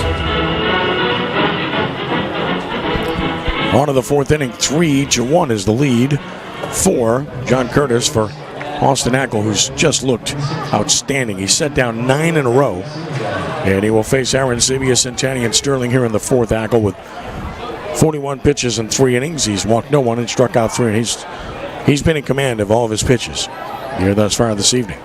It'll be interesting to see how Aaron Sebia approaches this at bat after the overdose of breaking balls he got last time. There's another one inside for a ball. 1-0 the count. Aaron Sebia struck out swinging in the 1st inning. Ackle with the 1-0. Fouled out of play right side. It's 1-1. And that was his pitch right there. The fastball. Middle of the plate, out over the plate, upper half of the zone. There's the 1-1 pitch. That's down, and it's 2-1. See if the Raiders can answer that 2-run inning for Curtis. So now Giancarlo's in a good spot right here. He's got to hunt the fastball, but lay off the breaking ball if he gets it. Down and away, so now 3-1, Aaron Sebia. Now, again, if Aaron Sebia can get on base, he can do a lot of the same things that Michael O'Brien can do for Curtis.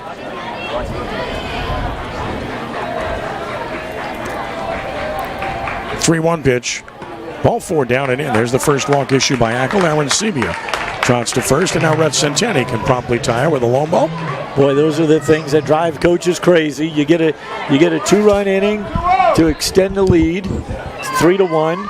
And then he comes out first batter of the inning, 5-pitch walk, and now you're facing the ever dangerous Rhett Centeni. So Centeni bats with Aaron Sebia at first. Nobody out. Ackle from the stretch to the plate. Missing down and out, so suddenly he's lost a little bit of contact with the zone. 1-0 the count. That's what happens sometimes when you have long offensive innings. And that's going to warrant a trip out to the mound by the John Curtis pitching coach. Yep. So you look at this situation here, and I mean Centeni, he's your power. So you give him the green light here, right? Or would you even tell him to take down by 2 here? He's always got the green light from me, brother. Mm-hmm. Especially when he's a tying run. You know, he's the tying run right now. If Ackle makes a mistake, he can put it into the trees. No doubt. So you've got to give him a little bit of freedom. You know, that's one of the things with a hitter. Yep. A hitter like Centeni, you want him to be aggressive. You really never want to take that aggressiveness out of his approach. You really don't. So the visit's complete. And back to the dugout. and ready to go here.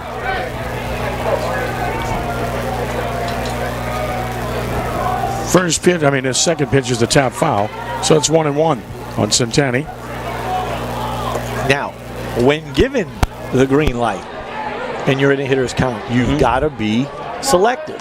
No doubt. It's okay to go 1-1. That ball was off the plate away, and Rhett was, he chased it out of the zone, was trying to hook that thing out into left field.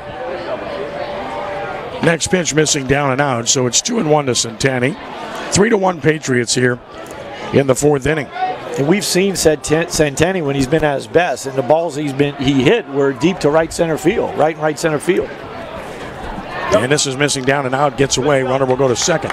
So a wild pitch puts the runner at second with nobody out. A 3-1 count to Centani, who suddenly has a favorable count as a result. So 3-1 here on Centani with the runner at second and nobody out. That goes as a wild pitch for Ackle, his first of the game.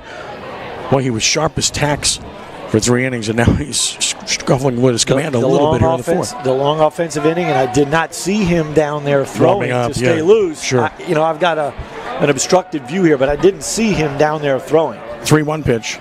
The swing and a ground ball foul, third base side. It's full 3-2. I want to welcome to the broadcast a good and great friend of many years. I don't want to say how many because it dates yourself and it makes you look old. I'm old, he's not. He's my very good friend and a terrific man in all capacities for John Curtis Christian School, Johnny Curtis. Let's get the 3-2 pitch first. Here it comes. And a swing and a pop-up. Good pitch by Ackle is going to get Centani with no damage. The second baseman there and makes the catch for out number 1. Kind of reach for that one, Kurt. Yeah, 3-2 breaking ball, slightly off the plate. Centani a little bit impatient right there. Chased that breaking ball out of the zone and pops it up to Duthu at second base. All right, so Johnny, it's great to have you with us. You got another son here who's overcome hip issues. I know that.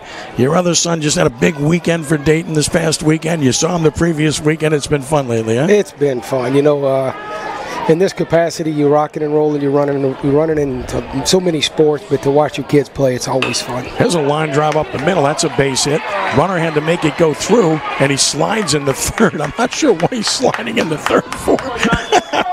He slides in the third, so I don't think he could have scored anyway. He had to make the ball go through, and it was shallow, but you don't see a guy slide in the third in that situation. Not typically on a clean single to center.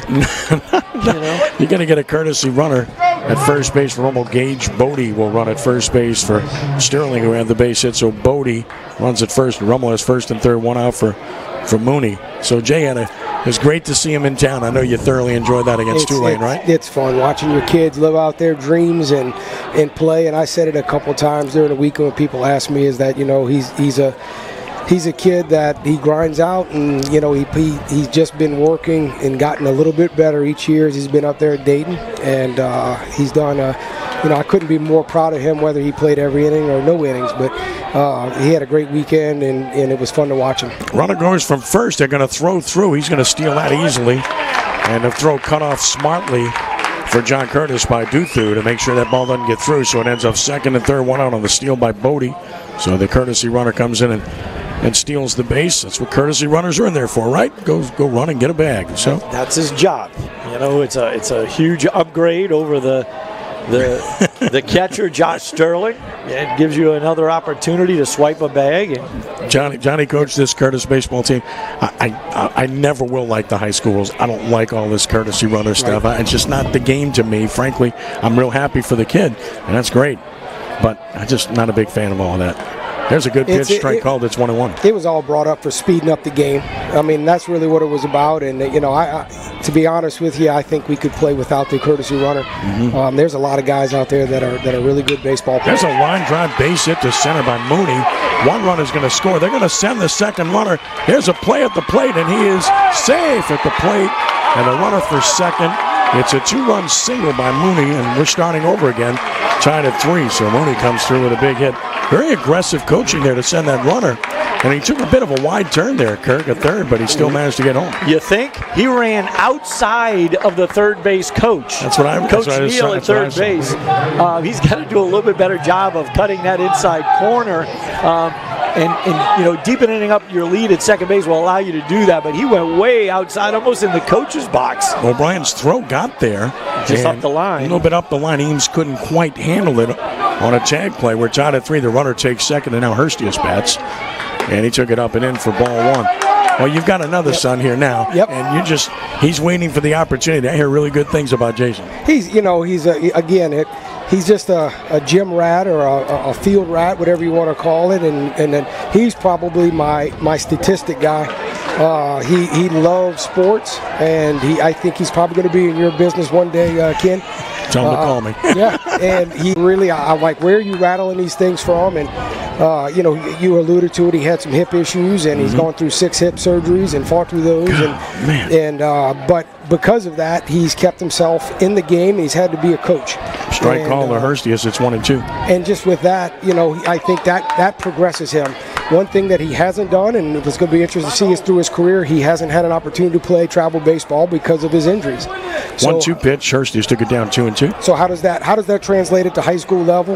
You don't know, and I don't think it's going to be a major issue. But I think he'll be just fine, and it's going to be interesting to see how it all plays out for him. Honestly, I think the travel ball thing is quite overrated. If he's the gym rat and the field rat that you say he is, he's going to get the work that he needs to be a good ball player. Swing and a miss. There's a really good pitch by Eckel, outside edge, buried it, and strikes out Hurstius. Round number 2, and now Avrard will bat it. Oh, was that strike 2? No, it's only strike 2. Okay, I thought it was strike 3. I thought it was 3. I thought it was strike 3.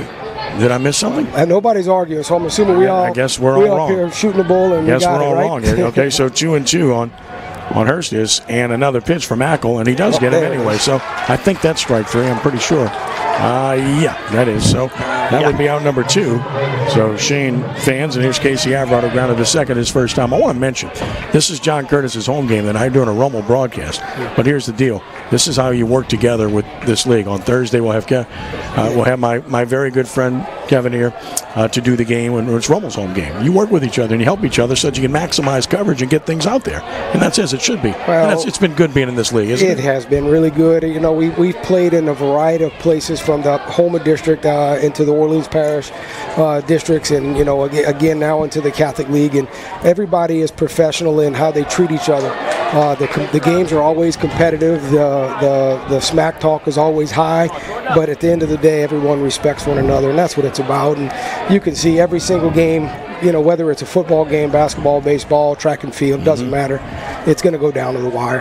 Avrard in the hole 0-2, and now he takes the ball down and out, 1-2. That's what I loved about coaching in the Catholic League, is that during the game everybody's going at each other's throats, and we're fired up against each other, and then at the end of the game you're shaking their hands and the kids are hugging each other. Well, the kids are friends. Yeah, exactly. Yeah. The coaches are shaking hands and hugging each other and wishing everybody well. 1-2 pitches, a hard hit base hit to left by Avrard.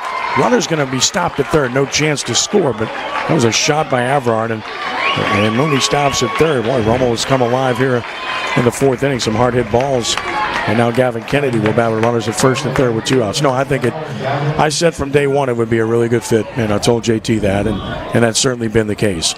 Rivalries get heated at times, but the bottom line is that there's like institutions. They understand the mission. They're Christian entities that clearly put that above all else, regardless of what denomination, doesn't matter. Right. And that's what I think makes this so good and why it's a good fit. I agree with you, and it's been fun being in the league. It's been every year in every sport that you play, the athletic directors get together. We try to cut off anything at the past that would happen before it happens, and games are very well regulated, and it's just been really fun for us to be in this league, and we look forward to many years in it. One of the things that we talked about is that the playoffs, and again, I don't want to beat this one up, but strike called is Ruben Ramirez is pinch hitting now for Kennedy. Rummel's already lost their best player, left the game hurt earlier, Ryan, and now they're pinch hitting Ramirez for Kennedy. Ramirez, a speed guy and a football guy, wide receiver.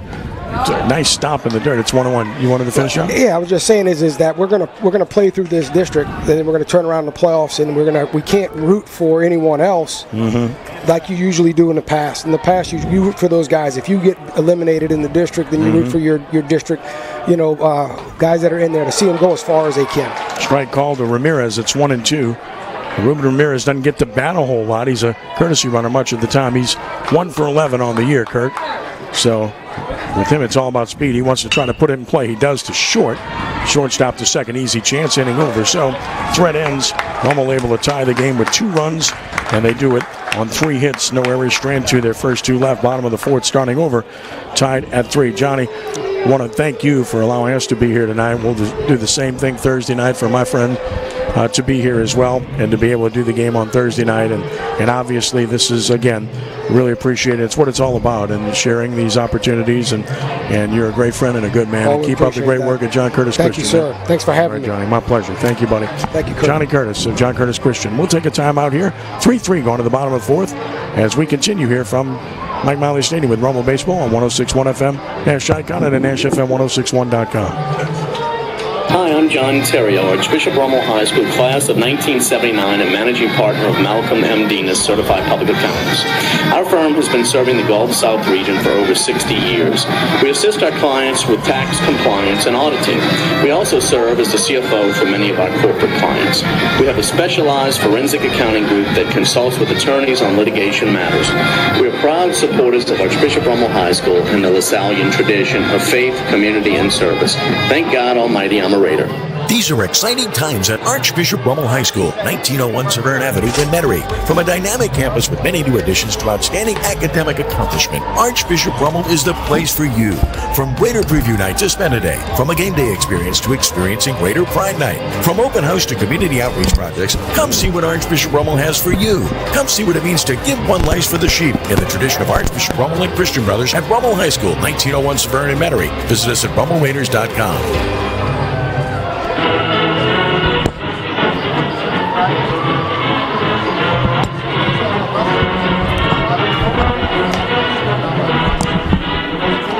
On to the bottom of the 4th inning, tied at 3. 3 runs, 4 hits, no errors, both teams. Ken Trahan with Kurt Bollinger, and again, thanks to Johnny Curtis for visiting, but also thanks for him allowing us to do this game here tonight. We really appreciate that. And Kevin Fayard will be here Thursday night at JohnCurtis.com to do the game. That's Rummel's home game. You can watch that too at that point as well. Here in the bottom of the 4th inning, Ira Austin works to read Duthu to get things started. As Austin works into his 2nd inning. He's now the pitcher of record. Ramon off the hook. Austin always from the stretch. And to the plate. Fastball high and away, ball 1. Very important to go out and put up a 0 here after you get those runs, right? Absolutely. That's the one thing that Austin Ackle failed to do. Like I said, that'll make a coach pull his hair out. You know, you get 2 runs, you get the lead, and then you go out and walk the leadoff batter and it leads to a 2-run inning. 1-0 is rounded to the mound, knocked down by the pitcher. Plenty of time to recover. Austin throws him out. 1 gone. Duthu runs pretty well, but Austin stayed poised. First of all, he ended up in a pretty good position to field the ball. How important is that? Very good, and he is a very good fielding pitcher. As a youngster, he was a middle infielder, so fielding ground balls is no strange chore for him, and he handled that chance flawlessly. The batter is Dagan Bruno, who lined out to second his first time. To the plate. Stretch and the pitch. Breaking ball strike. Good start by Austin here at 0-1. You know, and the first pitch to Duthu was that low 3/4 arm, 2-seam sinking fastball. Sawed him off big time. Just hit a slow roller back to the mound. No balls and a strike. Ready the pitch. Down and in. Bounced, and it's 1-1. So right field, what are we looking at there now? Ruben Ramirez stays in the game to play right. Ball and a strike. You gain a little bit of speed there with that move. Ready the pitch. Tap foul, jammed him, good pitch. It's 1-2 on Bruno. There's that 2-seamer in on the hand. So tough to do anything with other than what Bruno just did and chop it into the third base dugout. And, you know, now he's set up for that sweeping breaking ball on the outer half, if he can get it there.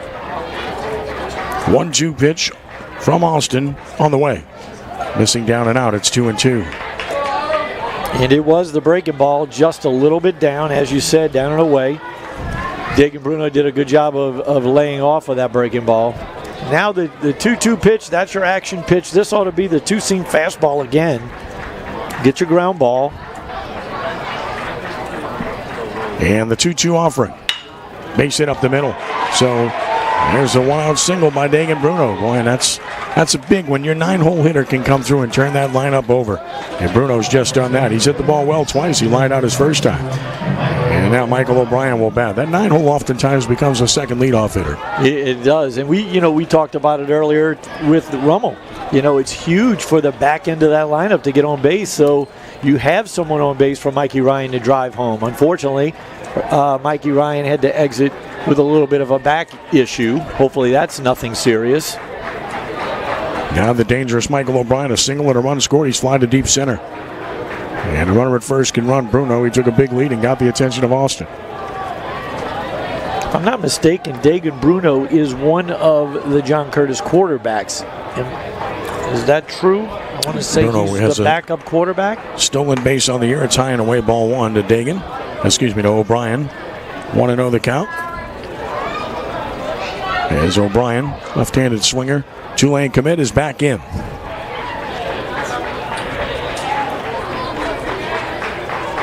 Austin the sign. And the 1-0 pitch. And a swing and a fly ball hit high and deep to right. That one's got the distance. And it is gone. 2-run homer by Michael O'Brien. And John Curtis right back on top, 5-3. His first home run of the year, ironically. RBI's 8 and 9. Right in his wheelhouse right there. He got all that one. Deposited deep to right field. Into the night for a 2-run shot. And the pitching just unable to stem the tide for Rummel. And here's Buddy Michoud. Ramirez ran out of room there. As O'Brien hits his first.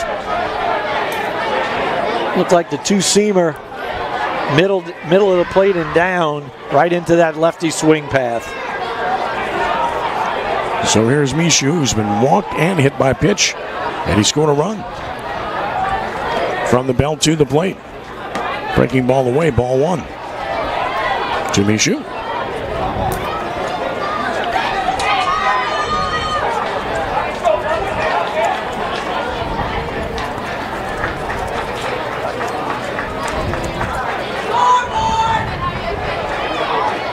And the 1-0 pitch. And is a ball outside. So 2-0 now.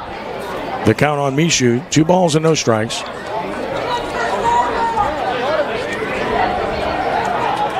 The big thing right there for Ira is he can't let the 2-run homer, carry on to the next batter. He's got to settle down, come back and get Michoud. Not even close, way outside and low. So 3-0 to Michoud.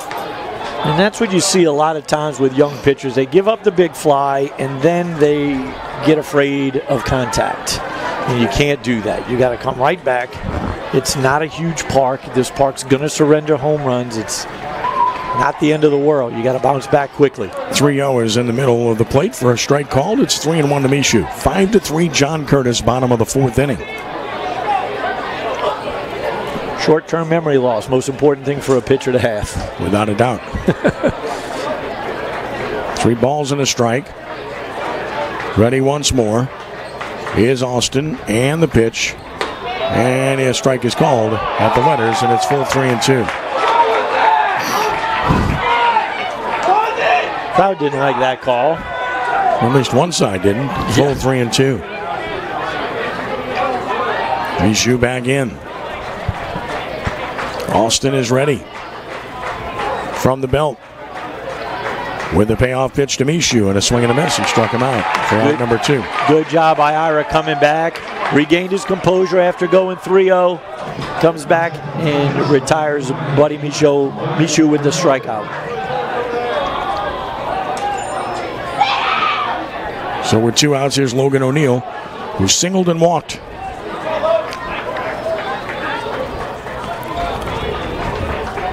Delgado commit. Joe Sherman's getting a real good player here. Very much so. Again, very athletic player. Versatile. Could probably be a two-way player for Joe at Delgado. And he opened up on a good breaking ball. He checked, but he didn't go around. It's 1-0. Good movement on that pitch. Had him bailing and checking, but he held up just in time. 1 ball and no strikes on O'Neill.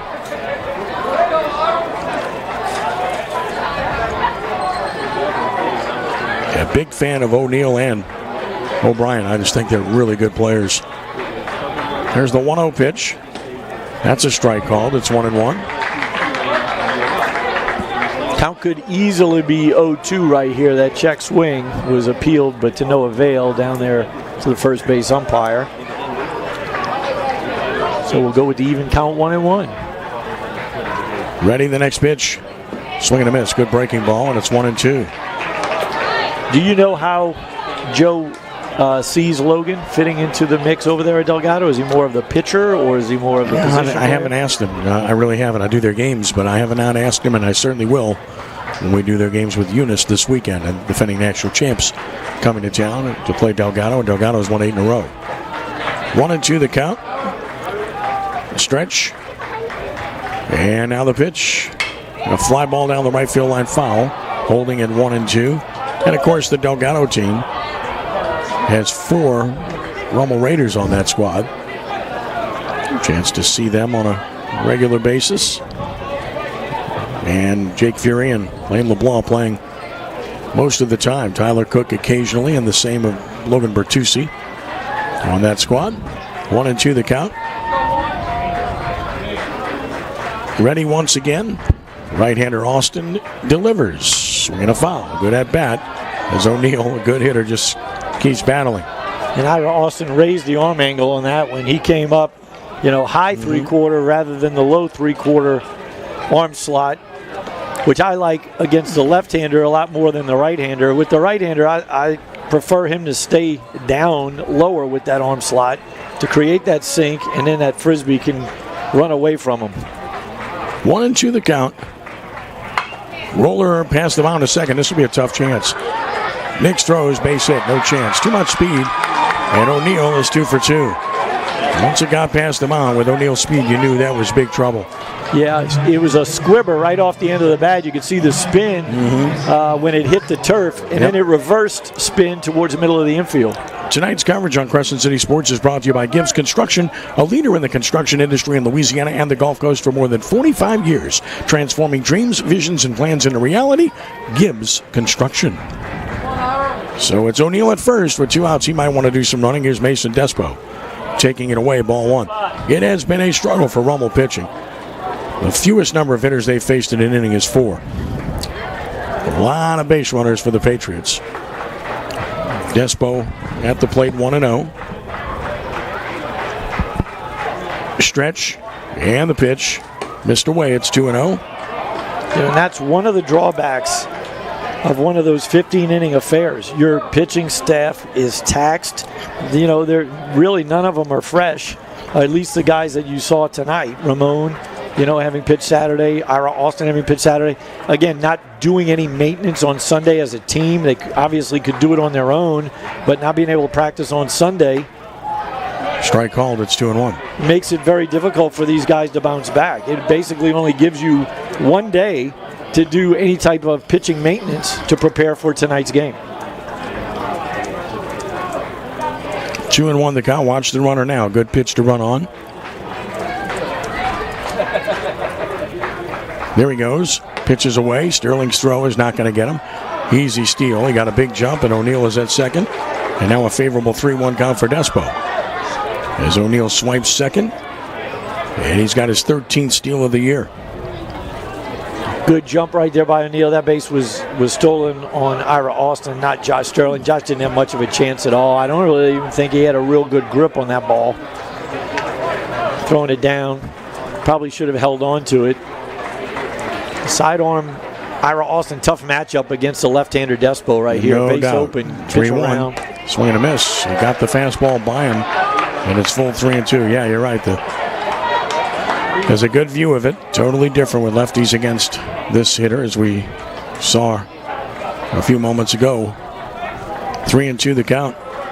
And that's where you have to pitch a lefty, and it's very difficult for a side-winding right-handed pitcher to elevate that ball to the lefty.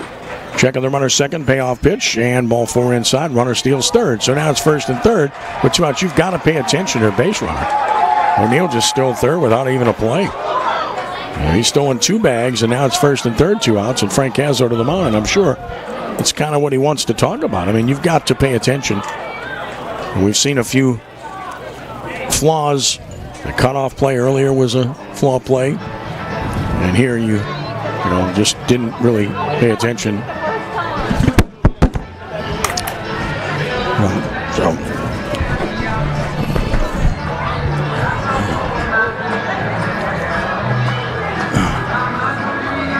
Anytime a team loses their starting shortstop, as well as I do, he's your infield captain, Yep.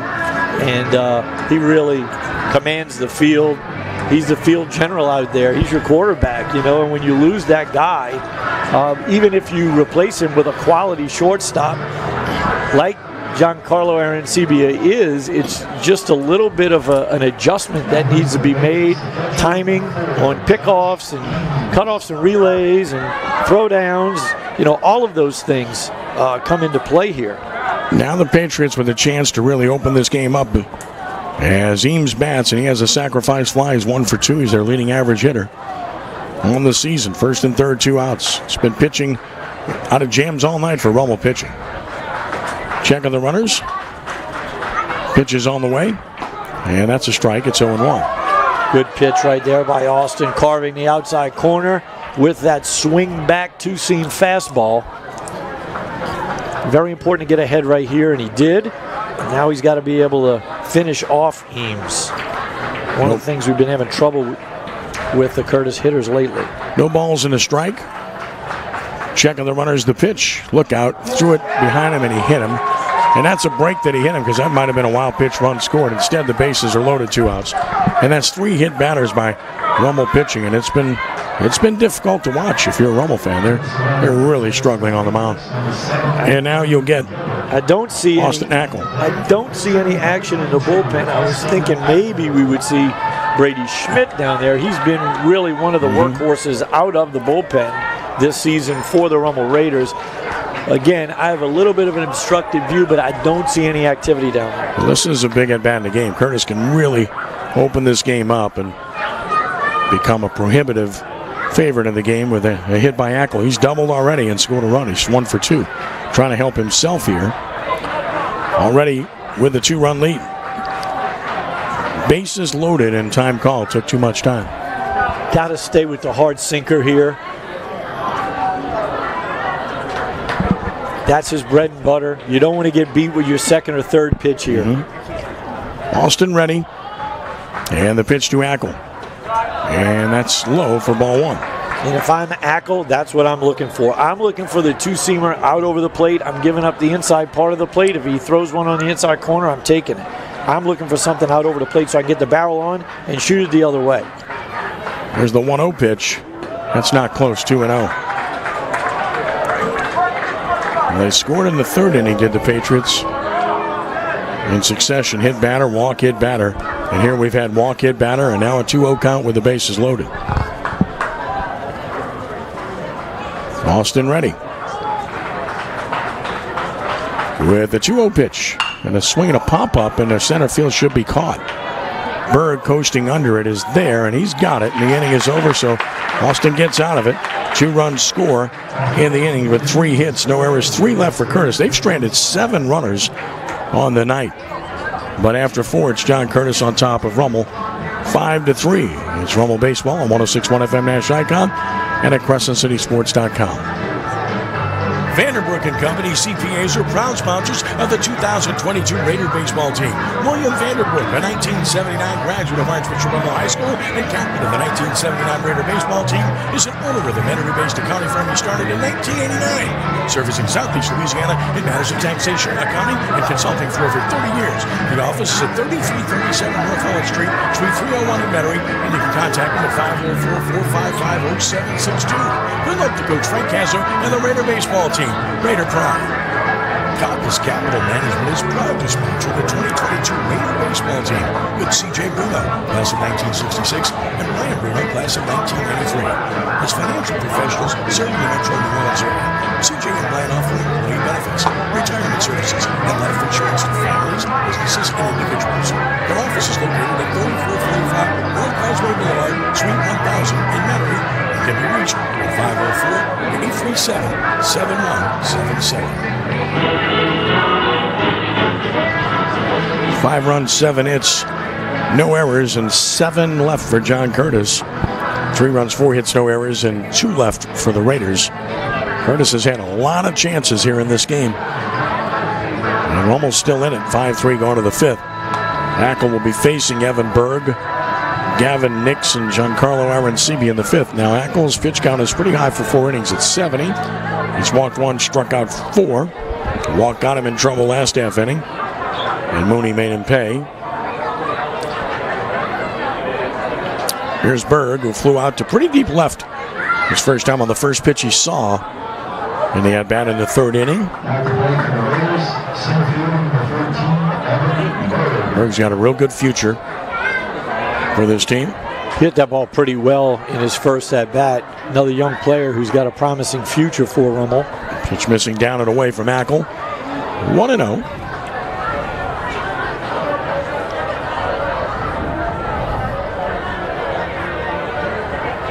Big right-hander brings another. Swinging a line drive in the left field. That's a base hit. So Berg is on with a leadoff single to start the 5th inning. Good-looking player. And that gets the top of the order up with Gavin Nix, who had to come in for Mikey Ryan, who left with nerve issue in his back earlier after doubling and scoring the first run of the game. Nix flew out to right his previous plate appearance. Yeah, that's a big loss for Rummel. Like I said earlier, hopefully it's nothing serious. Hopefully it only keeps him out of this game, and he can bounce back for Thursday night.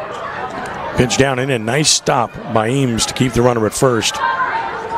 Nix is saying it hit him in the foot. Not getting the call. Didn't get the call. He's been hit by a ton of pitches. He's right on top of the plate, and he is not afraid to wear one. 1-0 the count. The pitch. That's high, and it's 2-0. Good spot for Nixie. Good power for a little guy, for a young player. Like we said, real quick bat, quick hands. 2-0, he swung on it, no take here, and he fouls it back with a rip. It's 2-1. Got beat with that fastball. Looked like a strike, though. Yeah, you're 2-0 right there. You don't want to be that late on the heater. You want to get the head out a little bit on that one.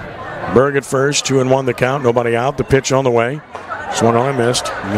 Breaking ball there, it's 2-2. Slider underneath the hands right there. Really tough pitch for any hitter to get to, but especially for left-handers, since they have that little bit of a natural sweep or loop to their swing. No balls, 2 strikes. I think Gavin was asking the umpire if that was a strike had he not swung at it, so he can be ready for this. 2-2 the count. And a swing, a little blooper in the left center field. That's going to be a base hit. Stopping at second, just getting there. Another ball gets away, but holding there is Berg. Berg kind of coasted in there. He barely got there, but he got there nonetheless. 2 straight hits with nobody out, 2 freshmen. Again, I keep saying this is such a young team. What a good future it has. And that'll prompt a visit to the mound by Jeff Curtis. Yeah, a little looper out there into shallow left center field, and Michael O'Brien came in with his glove up trying to decoy the runner at first base, Evan Berg. Evan didn't fall for it, and even though he didn't slide, he coasted into second, but he was in there pretty easy. He had a really good read on the balls right in front of his face. Ackle's going to leave the game. So Ackle's leaving, and John Curtis will go to Logan O'Neill, it appears, to take over on the mound. So Ackle departs, and O'Neill will take over for John Curtis here in the 5th inning with 2 on, nobody out. Logan O'Neill on the year has made 6 appearances, 4 out of the bullpen. And O'Neill is 2-1 with a terrific 1.05 earned run average. O'Neill with 1 save. In 13 and a third innings, he's allowed only 6 hits, 2 runs, 6 walks, 16 strikeouts. So he's really been effective. 1.05 whip on the year. He's just been good. The right-hander can hump it up there, and he takes his warm-up tosses. He'll be facing Arancibia when play continues. Ackle leaves the game. He could win, cannot lose, as he's able to go 4 in this game, allowing 6 hits, 3 runs to this point, with the 1 walk and the 4 strikeouts for O'Neill. Raiders have battled back And again, have the time runs on with nobody out. And the question now is, do you bunt Arancibia? If you do, then you open up the base. Don't know that they'd walk Centani, but it would come into play. And you'd put the go-ahead run on if you do so. Wheels are turning here for Frank Cazzo. He's got a decision to make about what to do here. He really does. And knowing the matchup here, it might not be a bad idea to bunt Giancarlo. Logan O'Neill, really good breaking ball pitcher. Giancarlo struggles a little bit with the breaking ball. Maybe you give Giancarlo one shot at it. If he gets a fastball, he can maybe do some damage. He does have good bat speed. He does hit the fastball well. So maybe you roll the dice, give him one good swing. If he doesn't get it done within the first strike of the at-bat, then maybe you put the bunt on. And Brother Martin all over Holy Cross, 9-2 in the 6th inning. They're going to stay unbeaten in the league. It certainly appears at this point in time. And Jesuit has defeated Shaw 7-3. Ryan Porsche went the distance in that game. Bounce back outing for him after struggling a little bit against Rummel last Thursday night. Here's Arancibia first and second, nobody out. Curtis looking for the bunt. Pitch on the way. He's going to swing, and he took it high, 1-0. So we're in at the corners, but he was up there to swing. 1-0 on Arancibia, who's driven in 12. He's walked and scored, and then he struck out. Took a look over at his coach. Back in right side. That was the fastball you were hoping to get in the zone. 1-0. That's outside, 2-0. So Giancarlo with a favorable count here, 2-0. Yeah, you got to let him rip here. Should get a fastball, something to hit. Here it comes. That's in the dirt. Nice pickup by Eames. Keeps the runners at first and second. It's 3-0, and Arancibia will certainly take a pitch here. And again, I didn't see if Logan O'Neill threw down in the bullpen in between innings or not. He's coming in straight from right field. Has to throw a strike on 3-0. He cannot. The bases are loaded as a 4-pitch walk to Arancibia. Loads him up with nobody out. And the most dangerous hitter for Rummel coming to the plate in Centani. And he's due, isn't he? He really is. And again, in this situation, he's got to be selective. Selective aggressiveness right here. Look for a pitch in a spot. If you don't get it, leave it alone. He's such a good hitter. It's okay for him to get behind in the count. Well, he's twice popped out to the second baseman, Duthu. Bases loaded, nobody out for Rhett Centani. And the pitch on the way. Right down the middle, and he took it. 0-1. I mean, I'm thinking first pitch fastball.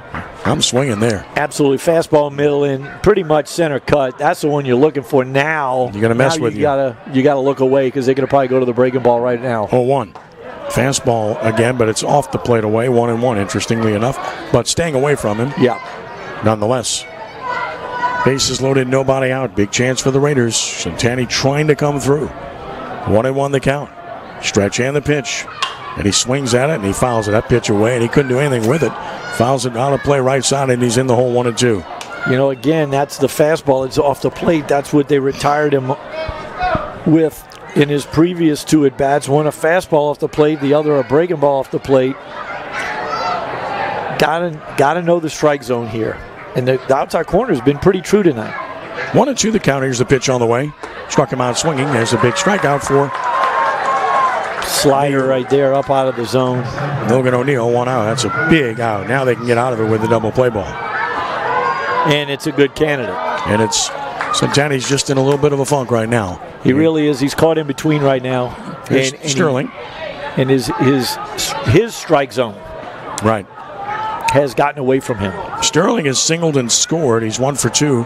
Curtis looks for the double play ball to get out of it. Runners on every base with 1 out.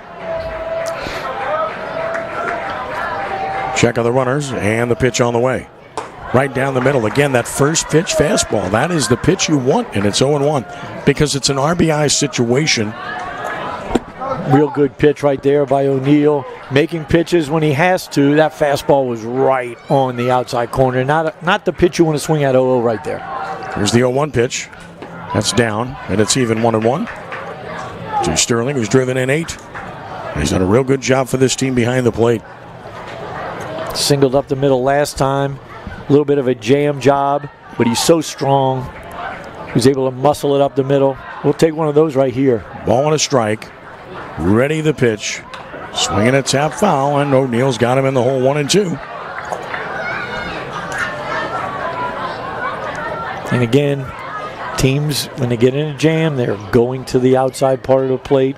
They're going to make you beat them to the big part of the field. So how do you combat that? Let the ball get deep, try to hit it the other way. Can't try to pull those pitches. So it's a ball and 2 strikes with the bases loaded, 1 out for Rummel here in the top of the 5th. Curtis up 5-3. And Sterling back in. Big spot for Sterling right here. You may not get another opportunity like this the rest of the game. And the 1-2 pitch. Chopper toward third. The play is coming home. They got the out, and that's the second out of the inning. So Rummel had the bases loaded, nobody out, and the bases are still loaded with 2 outs, no damage done. And that was a slider by O'Neill, and it's a good one now. It is a good slider. And Sterling got out and around it, rolled it to third, and Dagan Bruno at third was able to get the force out of the plate on Evan Berg. And now here is Anthony Mooney, who had the 2-run single into fourth to tie it. He's 1 for 2. Can he come up with a big 2-out hit here? Again, it's all about pitching ahead in the count. Fell behind hitters originally in the inning and had trouble. He's pitched ahead the last 2 hitters, the 2 big hitters, and he got them both out rather easily. And Mooney's been as good as any Raider with runners in scoring position of late. Runners on every base with 2 outs. The pitch to Anthony is outside, ball 1. Well, it's a lot different being 0-1 versus 1-0.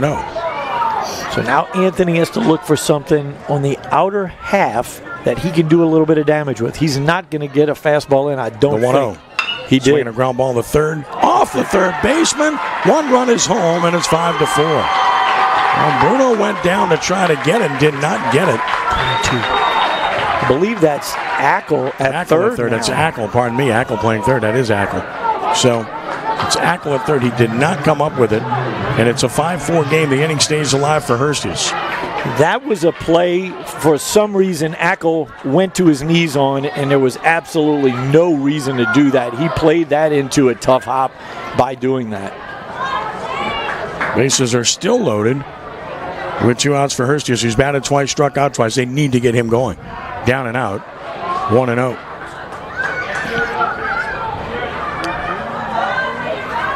Got to be an error, right? Absolute error. He played that into an error. That was a routine play. There was no reason to slide on his knees to try to make that play. Here's the 1-0 pitch. Mooney takes it away. It's 2-0. Maybe not Mooney, Hurstius. I'm sorry, 2-0. Maybe this 2-0 count can get Hurstius rolling right here, because he should see a fastball with the bases loaded. 5-4 Curtis, top of the 5th. 2-0 the count, bases loaded. Long look and the pitch on the way. Right down the middle, and he took it. It's 2-1. Again, they've taken fastballs for strikes in this inning, and in RBI situations, I'd like to see, especially hitters in the middle of the lineup. 2-0 count right there. I'm coming in glued. 2-1 the count. Ready now, the pitch on the way. Down and out. Nice stop by Eames, and it's 3-1. With the bases loaded, and Eames wants to talk to his hurler. Hurstius wants to, and now Frank Cazzo wants to talk to him. Peculiar pitch selection right there, pitch call by the Curtis staff and battery. 2-1 count right there, bases loaded, you're up a run.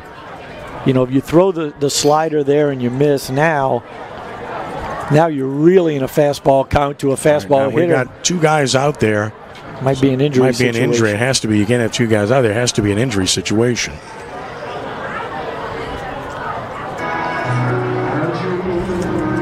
I guess he's okay. That's good news.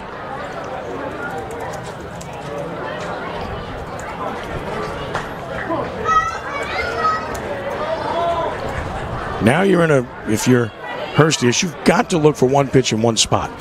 Because it's 3-1. I mean, even if you take a strike here, it's 3-2. You just don't want to expand in any way, shape, or form. This has got to be, like you said, you have to keyhole the pitcher. You're looking for 1 pitch, 1 spot, your favorite pitch, your wheelhouse. He is right on top of the plate. I've never seen Shane Hurstius that close to the plate. And that was after talking to Frank Cazzo. So it's 3-1, bases loaded, 2 outs.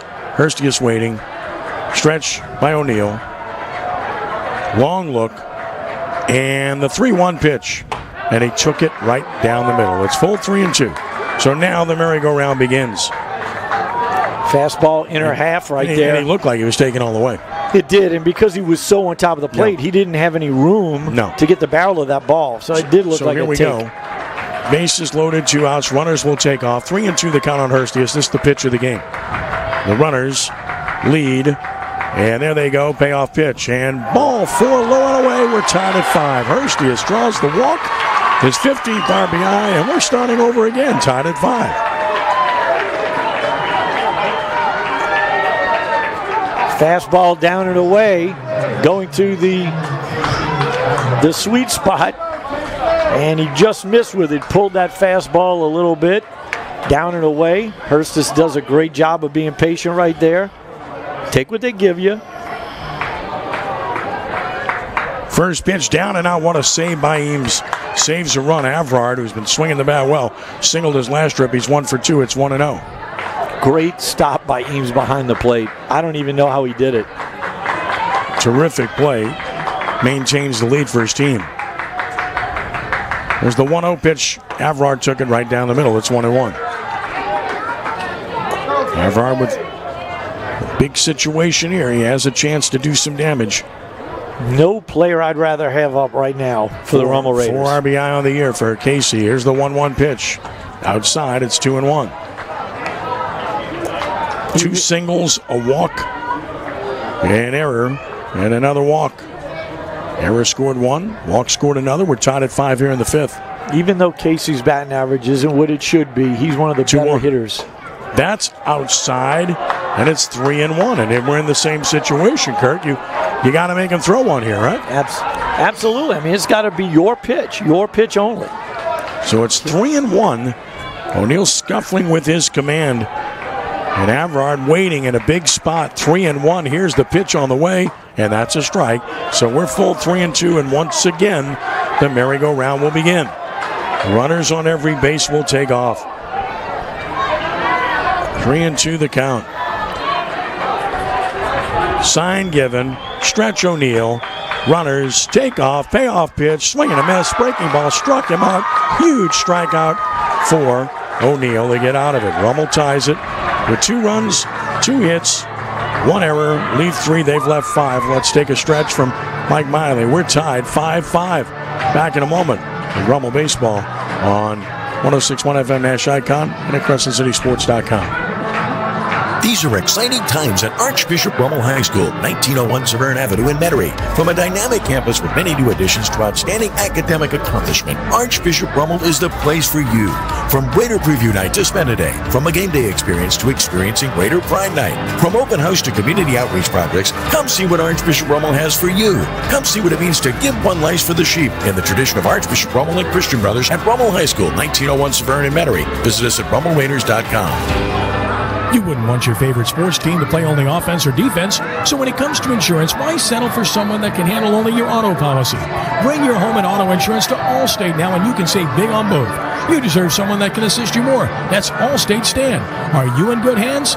Call Allstate agent Eddie Corcoran, class of 79 at 504-469-6400. Subject to availability and qualifications, Allstate Insurance Company, Allstate Property and Casualty Insurance Company, and Allstate Indemnity Company, Northbrook, Illinois. Your station for prep sports year-round. We are 106.1 Nash Icon, WRKN, Picayune, New Orleans. 5-5 as we go to the bottom of the 5th. And Trahan, Kurt Bollinger with you. Ira Austin back to the mound. And here in the 5th, Austin will try to keep it the way it is. Cyrus McClinton leads it off. He's doubled, driven home a run, popped to short.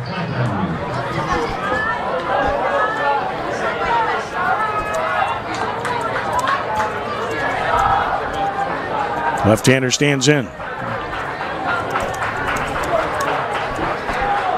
Austin working into his 3rd inning. Struggled last inning, gave up 2 runs. Stretch and the pitch. Swinging a foul back. Good cut by McClinton. It's no balls and a strike on Cyrus McClinton.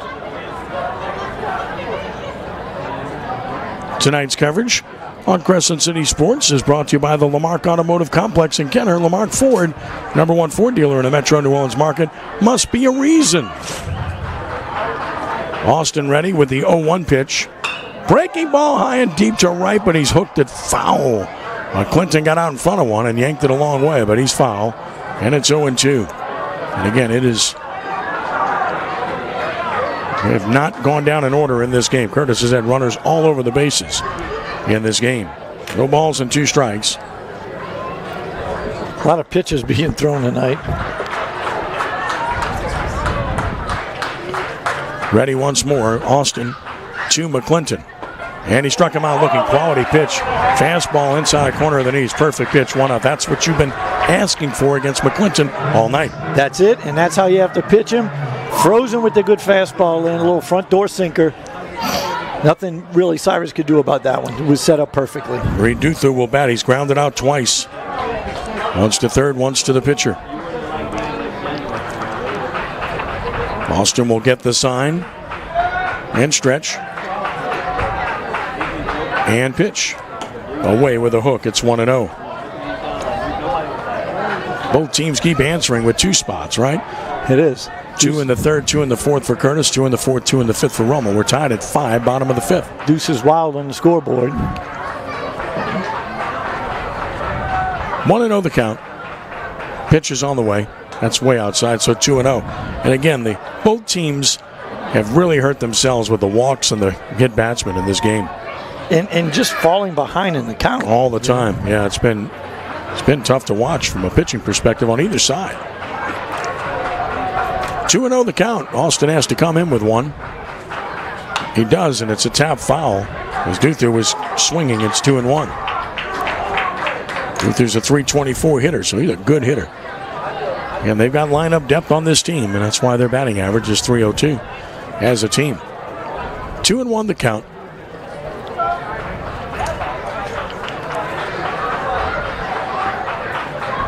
Chekhov, nobody. He's just stretching all the time. And here's the pitch on the way. Swing and a miss. Chased a high one. And it's 2-2. So 2 balls and 2 strikes. Runs were unearned last inning for Rummel, of course. Closed the book on Ackle. 4 innings pitched, 6 hits, 5 runs, 3 earned, walked 1, struck out 4. Will not figure in the decision. 2-2 pitch. That's all the way back to the screen, about 3 feet outside, and now it's full 3-2. Must have tried to overthrow that. Well, that's him coming up top again instead of staying with his comfortable arm slot, which is the lower 3/4 slot. So now full of Duther, 3-2. Again, I like that slot better against the left-handed batter rather than the right-handed batter. Stretching. Austin, payoff pitch. Swinging a foul. Duther hanging tough. Holding it 3-2. Patriots have 7 hits. They made the only error in the game, and it cost them last half inning. So Rummel's thrown 97 pitches so far. Curtis 103. There's a lot of pitches. We're only in the 5th inning.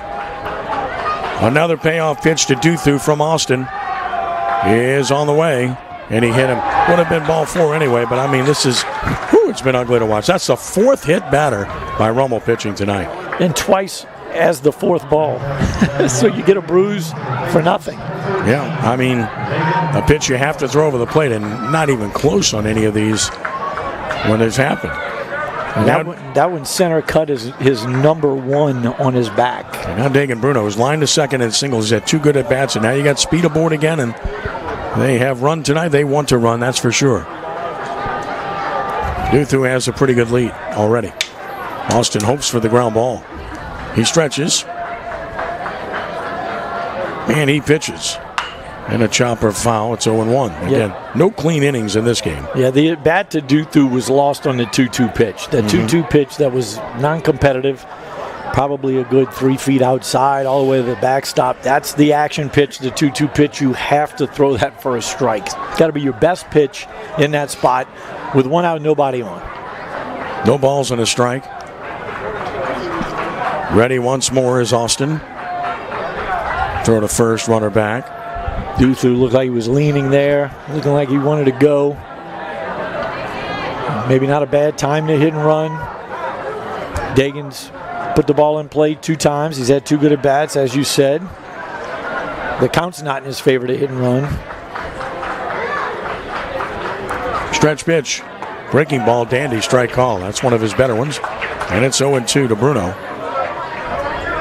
And when he can make that pitch to right-handed hitters, he's going to be very effective. When he finishes that breaking ball, it is a good one. Unfortunately, he's been a little bit inconsistent with his release point. Runner leads from first. There he goes. Pitches a swing and a line drive. Caught by the second baseman. Next, flips to first. Double play. And the inning's over. Well, it's not your 1-2-3 inning, but only 3 batters hit. And that's good stuff for Rummel. Second double play for the Raiders in the game. No runs, no hits, no errors, nobody left. We've played 5. Still tied 5-5. It's Rummel Baseball on 106.1 FM Nash Icon and at CrescentCitySports.com. Leonard Klein, attorney at law, supports Archbishop Rummel Raiders baseball. If you were involved in a motor vehicle accident with an automobile or truck, please call 504-838-8254. Leonard Klein has decades of experience in Jefferson Parish, Orleans Parish, and surrounding parishes. Klein will provide the absolute best service to try to make your experience a good one and to serve you in the most devoted, professional fashion. Contact Leonard Klein at 504-838-8254 anytime, day or night. Hi, I'm John Terrio, Archbishop Rummel High School class of 1979 and managing partner of Malcolm M. Denis, Certified Public Accountants. Our firm has been serving the Gulf South region for over 60 years. We assist our clients with tax compliance and auditing. We also serve as the CFO for many of our corporate clients. We have a specialized forensic accounting group that consults with attorneys on litigation matters. We are proud supporters of Archbishop Rummel High School and the Lasallian tradition of faith, community, and service. Thank God Almighty, I'm a Raider. On to the 6th inning we go. It's 5 runs, 7 hits, 1 error. For John Curtis, they've left 7. It's 5 runs, 6 hits, no errors. For Rummel, they've left 5. Each team has had a bases loaded situation. They've left the bases stranded in this game. And here in the 6th inning, Ruben Ramirez will lead it off against Logan O'Neill. Evan Berg and Gavin Nix to follow. Ramirez grounded into a fielder's choice in the 4th in his only at-bat as he pinch hit for Gavin Kennedy. Have you seen him bunt at all? Is he capable? He can bunt. He's really gotten better at doing that, and that's something he really needed to do because of his wheels. He's such a good runner. That's got to be a big part of his game. First pitch, he squares the bunt. He bunts toward third right away. Third baseman charges. He gloves. He throws, and he's safe at first. And there's your base hit. There's your bunt. Called it right away. Leadoff man is on. And that should go as a hit. I mean, absolutely. That's a hit all the way. There's no question that's a base hit. Tough play by Ackle right there. I mean, he came in, did pretty much everything he could. Sure he did. But Ruben's blowing down the line right there. He's a 6'5" runner, 6'5", 60 runner. He can really fly. Right, so the question is, do you bunt again with Berg here? I would. Berg is singled. He's flying to left. Hits are even at 7 now. Ramirez with a lot of speed at first. Eames has a really good arm behind the plate. It's not easy to run on him. Unless O'Neill's really slow to the plate, which he isn't. Stretch pitch, gonna bunt. They took it in the dirt. Nice stop by Eames again. Boy, Eames has blocked a lot of pitches. 1-0. I think he made the biggest play of the inning last inning on that one ball that was almost out of the left-handed batter's box, and he was able to scoop it. He didn't block it. He picked it. Ball and no strikes. The pitch, gonna bunt, and he bunts and misses it, and it's 1-1. Kind of jabbed at it there. Squared around a little bit too late for my liking. In a sacrifice spot right here, you got to square early. No question. Square early, get it down early. Let the runner get a good read on downward action off the bat, so he gets a good jump. And there's a strike, so forget about the bunt now. I'm not sure what bunt wasn't on there anyway, and it's 1-2. No, I guess he didn't like the first attempt and figured, we had a better chance, or Evan had a better chance swinging the bat. But now he's in a hole, 1-2. No doubt on Berg. The pitch, runner goes, swing and a miss, throw down to second, right on the money, double play. So 2-6 put out, and it's a double play. Can't get the bunt down, and it pays huge dividends for Curtis. I mean, that's... Again, the little things in a close game, you have got to be able to get a runner advance. They could not, and they paid a hefty price. Perfect throw by Eames, and you call that too. He's got a plus arm back there. Yeah, he does. His release is quick. His feet are quick. Logan O'Neill's pretty quick to the plate. There's a no contest at second base. And now Gavin Nix bats. He's singled back in the 5th. He's 1 for 2 with a run scored. Swinging a foul, so this inning short-circuited in a hurry for Rummel. 0-1 the count. I'll say it again, the little things. I've watched them, not every game like you have, but I watched them a lot this year. They're just not real good at moving runners. They're good enough this past weekend, but they've got to be able to do that consistently. And that pitch went behind him, didn't hit him. And it's 1-1 in particular because, I mean, let's be honest, they're just not a real good hitting team. They have to be able to manufacture runs. Right. When you're struggling offensively as a team, and as you said, coming into the telecast and the broadcast. Swinging a chopper slowly past the mound. Second baseman ranges to get it. First baseman has it, flips to the bag. He is out at first on a 3-1 putout. That was close. Out at first, inning over, and in the inning, no runs a hit and nobody left. We go to the bottom of the sixth, still tied at 5. It's Rummel Baseball, 106.1 FM Nash Icon, and on CrescentCitySports.com. Compass Capital Management is proud to sponsor the 2022 Raider baseball team with C.J. Bruno, class of 1966, and Brian Bruno, class of 1993. As financial professionals serving the Metro New Orleans area, C.J. and Brian offer employee benefits, retirement services, and life insurance to families, businesses, and individuals. Their office is located at 3445 North Causeway Boulevard, Suite 1000 in Metairie, and can be reached at 504-837-7177. This is Dominic Impastato, Raider class of 1997, wishing everyone in the Raider family a great season and an excellent school year. I'm proud to represent the citizens of District 4 in Jefferson Parish on the Jefferson Parish Council. Thank you for your prior support of me and support going forward. Along with Jason Euro, class of 97, and Mike Quigley, class of 1970, who work in our District 4 office, we wish all of you the best of luck, and we say collectively, thank God Almighty, I'm a Raider.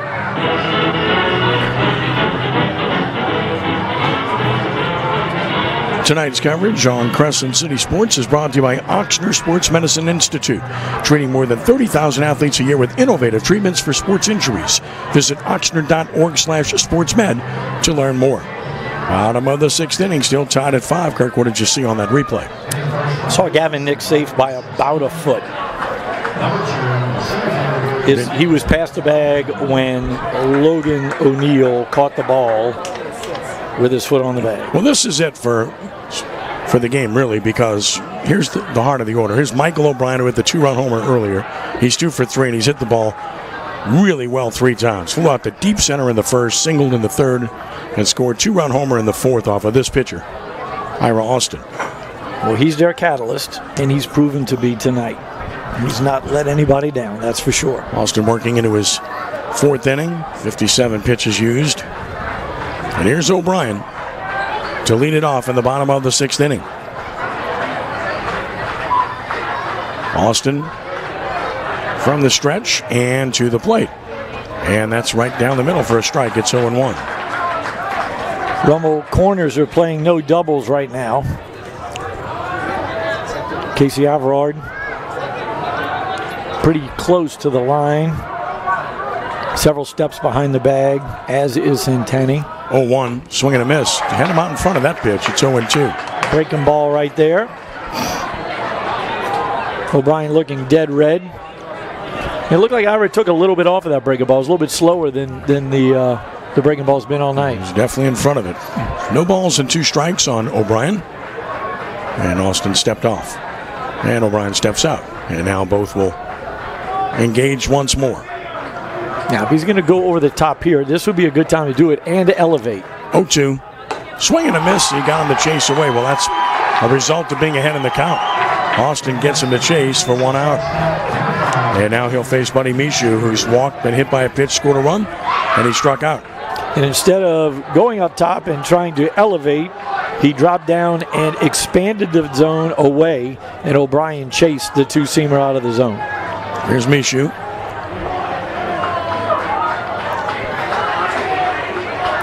Austin from the belt and to the plate. And that's a fast strike to get ahead.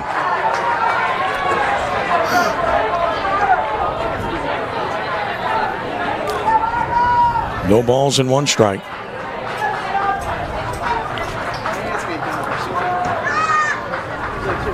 And another on the way. Missed outside. It's 1-1. Cross fired. Ball and a strike. Michoud back in.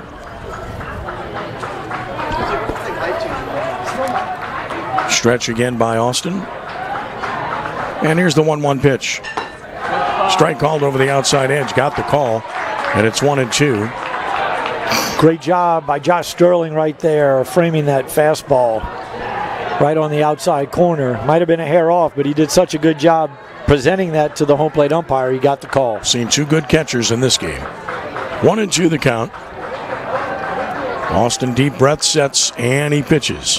And a swing and a pop-up, short right. Ramirez coming on. He's under it. Two-hand catch, and two gone. And Logan O'Neill bats, another dangerous hitter who singled twice and walked, stolen a base. And of course, he's their pitcher of record now as well. You know, right here, Logan he's looking for something he can hit out of the ballpark, and he should be. 2 outs, bottom of the 6th, nobody on. He's looking to get big right here. So it's Ira Austin's job to keep the ball away from him and make him use the big part of the field. Here's O'Neill with 2 outs, nobody on. Pitch on the way. Swinging a foul back. He elevated that pitch, and he had a mighty hack. It's 0-1. That's how you attack a first pitch fastball.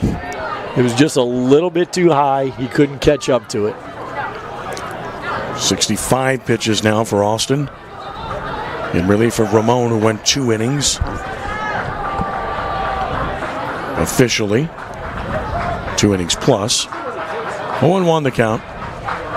O'Neill waiting. Austin ready. From the belt and to the plate. Missing away. It's 1-1. Yanked that fastball out there. Didn't look like he was comfortable throwing that pitch. Might have been a situation where the fastball was called from the dugout, but his heart was in throwing a breaking ball. Let's see what they do here. Ball and a strike. Another pitch on the way. Swinging a foul back. He almost came unglued. Swinging at that pitch. It was a little bit in. He couldn't quite get it extended. And it's 1-2. It was the 2-seam fastball in on his hands. He really couldn't get the barrel to it. And now that outside corner should be really open for business. To say he uncoiled on that swing would be accurate. A ball and 2 strikes. Nobody on, 2 outs. Austin to O'Neill. Laid off of a breaking ball. It was well outside. And it's 2 balls and 2 strikes. Really good take right there by Logan O'Neill. He looked like he was protecting the outside corner. It looked like he was looking away, which allowed him to see that breaking ball a little bit better. Yeah, a little bit too far away to swing at. 2-2 the count with 2 outs. Money pitch here. You always don't want to make it your best pitch at 2-2. Ready? Austin. And here's the 2-2 pitch. Strike 3 call. Perfect pitch. Austin pumps his shoulders and fist. He's pumped up. So are his teammates. And there's your first 1-2-3 inning. Recorded by Rummel pitching. Nothing across. Let's go to the 7th. We're tied 5-5. It's Rummel Baseball on 106.1 FM Nash Icon and at CrescentCitySports.com. These are exciting times at Archbishop Rummel High School, 1901 Severn Avenue in Metairie. From a dynamic campus with many new additions to outstanding academic accomplishment, Archbishop Rummel is the place for you. From Raider Preview Night to Spend a Day, from a game day experience to experiencing Raider Pride Night, from open house to community outreach projects, come see what Archbishop Rummel has for you. Come see what it means to give one life for the sheep in the tradition of Archbishop Rummel and Christian Brothers at Rummel High School, 1901 Severn in Metairie. Visit us at RummelRaiders.com. You wouldn't want your favorite sports team to play only offense or defense, so when it comes to insurance, why settle for someone that can handle only your auto policy? Bring your home and auto insurance to Allstate now and you can save big on both. You deserve someone that can assist you more. That's Allstate Stan. Are you in good hands? Call Allstate agent Eddie Corcoran, class of 79 at 504-469-6400. Subject to availability and qualifications, Allstate Insurance Company, Allstate Property and Casualty Insurance Company, and Allstate Indemnity Company, Northbrook, Illinois. Well, scheduled for 7. Here we go into the 7th inning, tied 5-5. The runs are even, the hits are even. And Curtis has the only error of the game. And here in the 7th, Rummel has 2, 3, and 4 that will bat. Aaron Sebius, Centani, and Sterling. And we'll say it again, if this Rummel team is going to do some big things, they're going to need Centani to get back to where he was, because it's been a scuffle over the last 5 games or so for him. And Aaron Sebia will lead it off. Now, he's done his job last 2 trips. He walked twice, got on and scored both times. So he'd like to get on against O'Neill. O'Neill back to the mound. 32 pitch count, 32 pitches for O'Neill. Leadoff walks are wonderful, unless you're the guy doing the walking. Aaron Sebia does like that first pitch. We'll see here. He's 0 for 1 with a strikeout. Facing O'Neill. And O'Neill pitching into his 3rd inning in relief. Delivers it for a strike. It's 0-1. Good breaking ball to Aaron Sebia to get ahead. Started him off with a hook. Got it over. Here's the 0-1. Strike 2 call. Beautiful fastball. 2 quality pitches in a row by O'Neill, and he's got Aaron Sebia in the hole 0-2. Now John Carlo's got to go to work. He's got to use that 2-strike approach the Raiders have been working on. Swing and a miss. He's a sweeping breaking ball. Good morning, good afternoon, good night. 1 out. O'Neill wins that battle easily, and now Centanni will bat. He's popped out to second twice, and he struck out with the bases loaded in the 5th. That's that good slider of O'Neill. Really, really tough to deal with at this level. He's got a college breaking ball. Here's Centanni. First pitch on the way. Up and in, ball 1. What makes that breaking ball even more effective is that O'Neill throws a little bit across his body if you watch him. The 1-0. Swinging a chopper foul. It's 1-1. So the breaking ball really starts out behind you, and he pitches. He's pitching from the first base side of the rubber, which is usually not what you want to do as a right-handed batter because you want to create angles. Actually, he's kind of middle. And 1-1 is down and out, 2-1. But the stride takes him towards the third base side of the rubber, so that breaking ball actually does create the angle of being behind you and then into the zone and then breaking away. 2 balls and a strike to pitch. Up and in, 3-1 to Centanni. Should get a pitch to hit here. You could see O'Neill look back at his drive foot right there. You could see, I saw his heel slide really hard on that rubber. 3-1 here.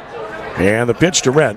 And that's outside ball 4. So Centanni walks with 1 out. He's off the plate away, and he did not bite, which was smart. And here's Josh Sterling, who has a base hit. He's flying out and reached on a fielder's choice. By far his best plate appearance tonight. Going to get a runner at first for Centanni. That's going to be David Alley. Alley will run at first.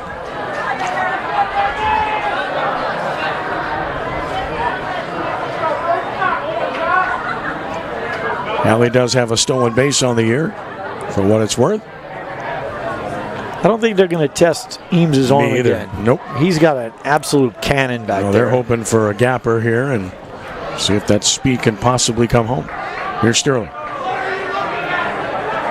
Driven in 8. Done an excellent job behind the plate. Check of the runner, the pitch to Josh. Fast strike, it's 0-1. As our Rummel dugout's hoping for maybe one of those sliders to get away from Eames so you can move up 90 without worrying about being thrown out. O'Neill with the 0-1. And there goes the bat as the pitch is fouled and the bat goes flying. Way up the third base side. It's 0-2. Seen that twice tonight. You really have. Once from each side. Ackle once and Sterling on that one. The old helicopter propeller. No balls and 2 strikes. It is kind of warm and muggy out there tonight. And Josh is working hard behind the plate. His hands might be sweating through the batting gloves. Sterling taking his time getting back in the box. The baby blue and red Bruce Bolt variety. Those are some sweet batting gloves. Here's the 0-2. Swinging a pop-up a mile high in the left center. Will be handled. O'Brien coasting under it. He's put it away. 2 outs. No threat there. That pitch hit straight up. And it's 2 outs to Anthony Mooney, who has a 2-run single. He's also reached on an error, which scored a run. He's 1 for 3. Can he find a gap? He's going to have to, because like we said, you're probably not going to be able to take advantage via the stolen base. So Mooney really needs to lock in here, and he's been clutch for the Rummel Raiders the last 3 or 4 games. The junior waits. The pitch on the way. That is a breaking ball low, 1-0. So he started in with a hook. Respect. Good eye right there by Anthony. Earlier in the game, they started him off with a breaking ball, and he chased. Good job laying off of that one, getting into a hitter's count. 1-0. That's a strike. It's 1-1. Good fastball from O'Neill. And that was the hitter's count fastball. Really good one to take right there.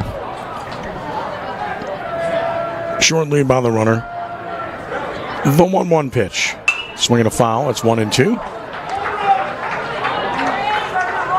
Jammed a bit on that pitch, and now in the hole. Now it gets tough. Elliott first with 2 outs. Tied at 5, top of the 7th.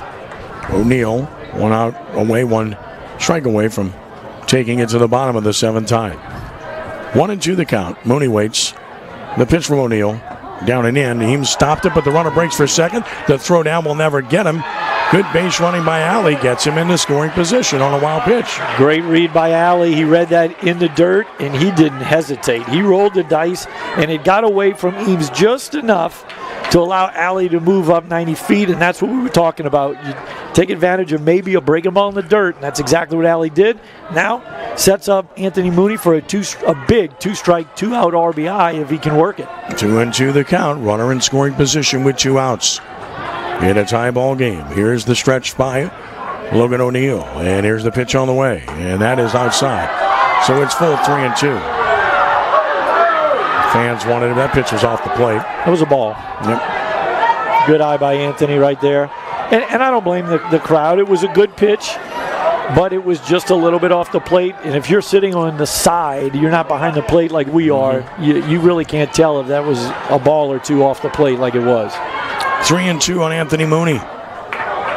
Alley at second with 2 outs. O'Neill is ready. And here's the payoff pitch. That's outside, ball 4. So it's 2 on, 2 outs. As Mooney walks, and now it's up to Hurstiss. Hurstiss is fanned twice and walked. The walk did produce a run. There comes Jeff Curtis to the mound.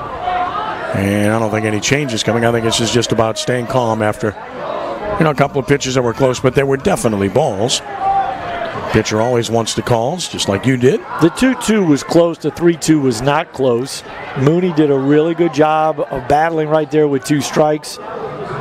Didn't really get anything to hit since the 1-0 pitch in that at bat. That was really the only pitch he had to hit. The ball he fouled off after that was probably in on his hands a bit and elevated a hair. Not a great pitch to hit, but it's now up to Shane Hurstiss. Walked last at bat, as you said, and I think this was just a conference with, Coach Jeff Curtis and Logan O'Neill to see how they wanted to attack Shane Hurstiss. And on the flip side, Coach Frank Cazzo calling an offensive huddle himself. Frank Cazzo talking it over. Doug Neal, Chip Benura, Kevin Johnson, good staff. And they told Hurstiss what to look for here, and wouldn't be surprised if he's first pitch hunting here. I wouldn't be surprised if he threw him a first pitch breaking ball. 2 on, 2 outs. Yeah, both sides strategizing here. It's Alley second. It's Mooney first. Tied at 5 in the 7th. And the pitch from O'Neill is down and out. Ball 1, a fastball. Good take right there by Shane. Borderline pitch on the outside corner, just below the zone, just below the knees. Stretch once more. And here's the 1-0 pitch. That's fastball high and away, so it's 2-0. Hurstiss does have 14 RBI on the season. 14 RBIs and a homer against one of the best pitchers in the state of Louisiana, Cade Anderson. 2 balls, no strikes on Hurstiss. Runners lead. O'Neill stretches and pitches. And that's a strike over the inside edge, a borderline pitch to be sure. And it's 2-1. I don't know about that one. That looked really inside right there. But again, a good take by Shane. You don't want that pitch. Looking for something middle of the plate here. 2 balls and a strike. He can drive. O'Neill is ready, and here's the pitch. Swinging a fly ball down the right side. That's slicing into the corner. Foul. Right fielder on the run. Dives and can't get it. Good effort by the right fielder. He really gave it a good run. I couldn't see. Did he miss it by a lot? Not by much. Not by much. No, not by much. 2-2 the count. How close was it to the wall? It's pretty close, but not, again, maybe about 3 or 4 feet.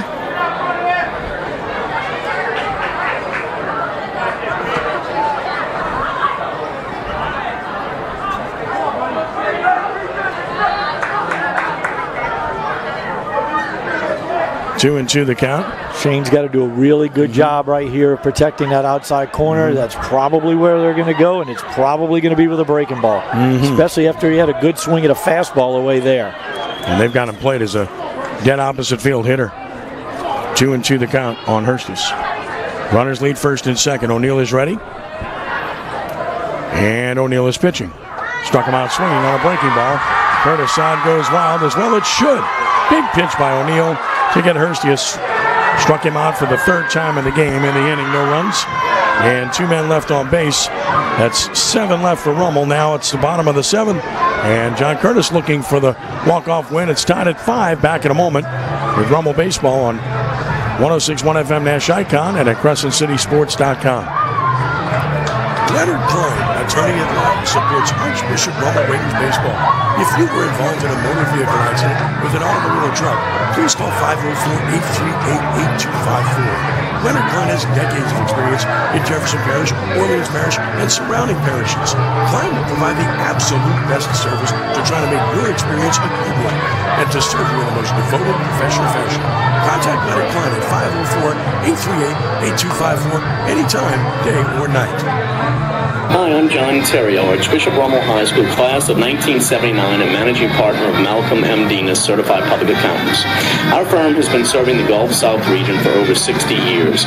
We assist our clients with tax compliance and auditing. We also serve as the CFO for many of our corporate clients. We have a specialized forensic accounting group that consults with attorneys on litigation matters. We are proud supporters of Archbishop Rummel High School and the LaSallian tradition of faith, community, and service. Thank God Almighty I'm a Raider.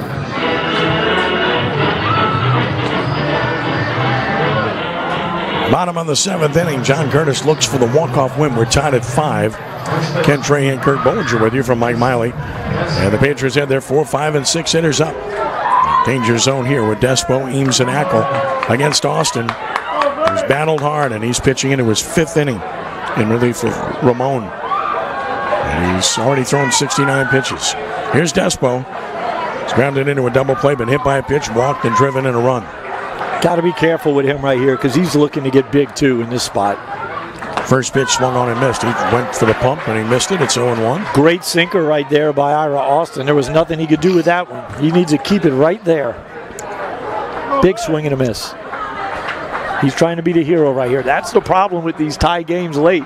Everybody's trying to get big, go big fly, and it tends to turn into a lot of strikeouts. 0-1 misses away. It's 1-1. Tied at 5, bottom of the 7th inning. 1-1 on Despo. Stretch by Austin and the pitch on the way. And a swing and a foul. It's 1-2. On Mason Despo. These two teams will play again Thursday night here at Mike Miley Stadium with Rummel as the home team to conclude this series. See, this is a guy, I know they're trying to do away with the shift in the big leagues, but this is a guy that I would shift a little bit more on. I would play a little bit more pull side with Giancarlo and Casey at third. If he hits one down third baseline, it'd tip your cap. 1-2 the count. Stretch and the pitch and ball 2 outside. So one more year with the shift, right? And then dispose of it. That's what they're saying, or at least a modified version of it. 2-2 the count on Despo. They're shaded slightly towards left center field in the outfield, except for Ruben Ramirez. He's playing a hard pull. Swinging a foul off the catcher's gear. And the umpire will walk in front of the plate and let Sterling recover as it holds at 2-2.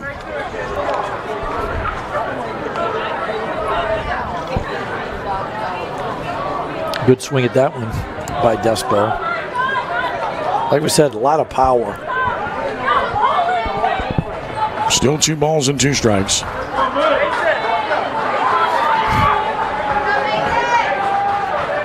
Sign given. Austin is ready. And the pitch.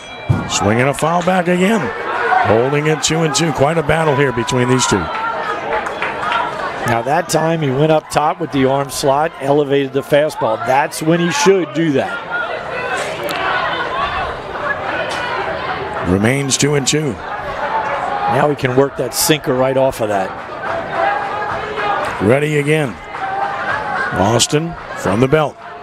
And to the plate. And a swing and a fly ball hit pretty deep center. Center fielder back. Has a play. Makes the catch. About 330 feet from home plate. 1 out. Despo flies to center to Berg. As Austin retires the tough hitter, now deals with Josh Eames, who struck out at a sacrifice fly RBI and been hit by a pitch. So 0 for 1 officially. That's twice tonight. Evan Berg's made a really good play on a very difficult ball that was hit deep to center field. Got turned around a little bit, but he was able to recover quickly to get back there, make the play. 1 out for Eames. Right-handed hitter waits. And the first one on the way. Breaking ball, strike called. It's 0-1. Nice breaking ball by Austin right there. Started that one right at the hip of Eames. Froze him. Gets the call. Again, gets on top of the hitter. And he's done that the last 5 hitters he's faced. On 0-1, Austin is pitching. Fast strike. It's 0-2. Good pitch.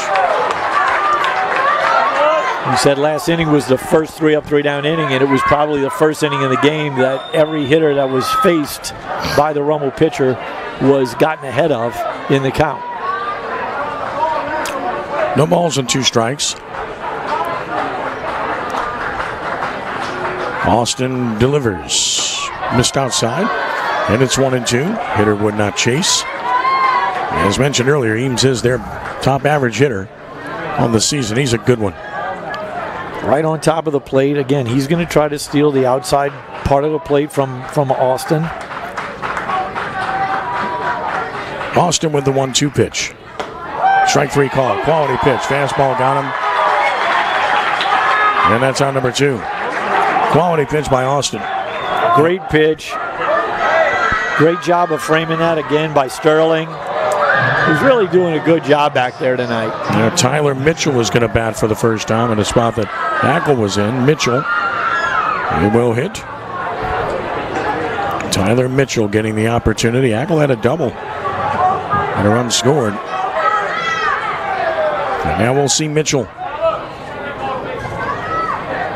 Tyler Mitchell, 294, no homers and 9 driven in on the year.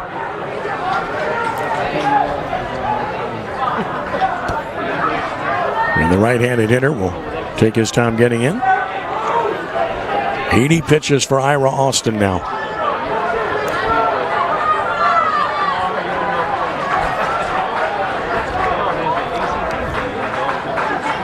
Austin peers in for the sign from Sterling. He's ready. The time called as the hitter grew impatient. Both relievers have done an excellent job of battling and keeping their teams right in it all the way. Austin is ready. Here's the first pitch from Ira. Way outside. 1-0. To Tyler Mitchell. And again, they continue to play these hitters to hit the other way. It's been that way all day. Look at the right fielder and the center fielder. There's the 1-0 pitch. Chopper up the middle. Great play by the pitcher, Austin. Throws him out. He had to go reach to the third base side, fully outstretched, spun him through. Outstanding play. Ira Austin has set down 7 in a row.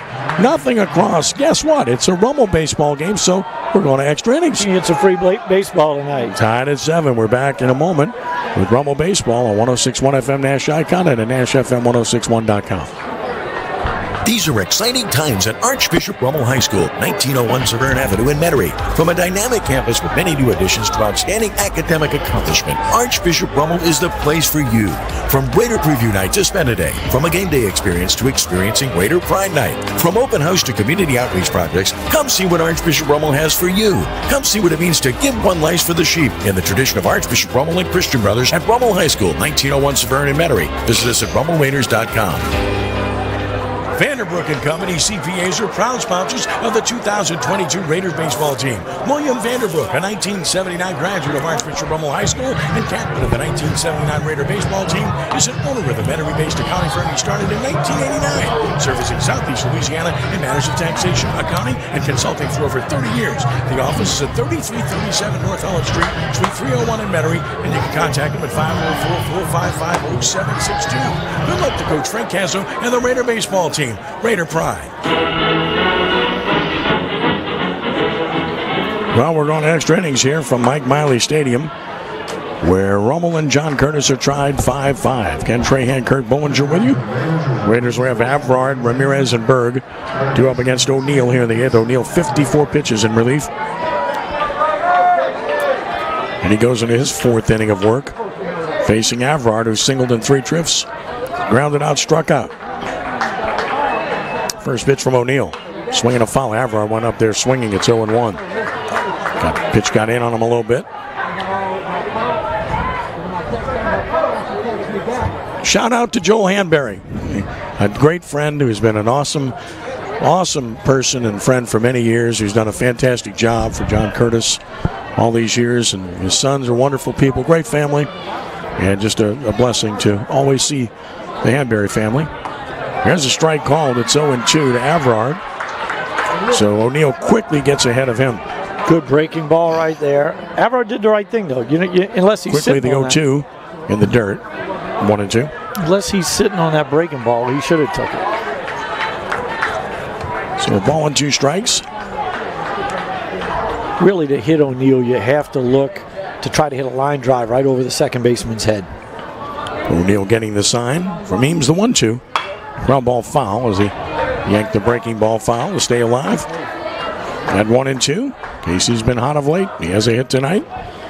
Raiders would love to see him deliver another here. Yeah, that's what you don't want to try to do with that breaking ball, is pull it. Stay inside of it, hit it the other way. Pitch is missing down and out, so it's 2-2 to Avrard. Should get something to hit here.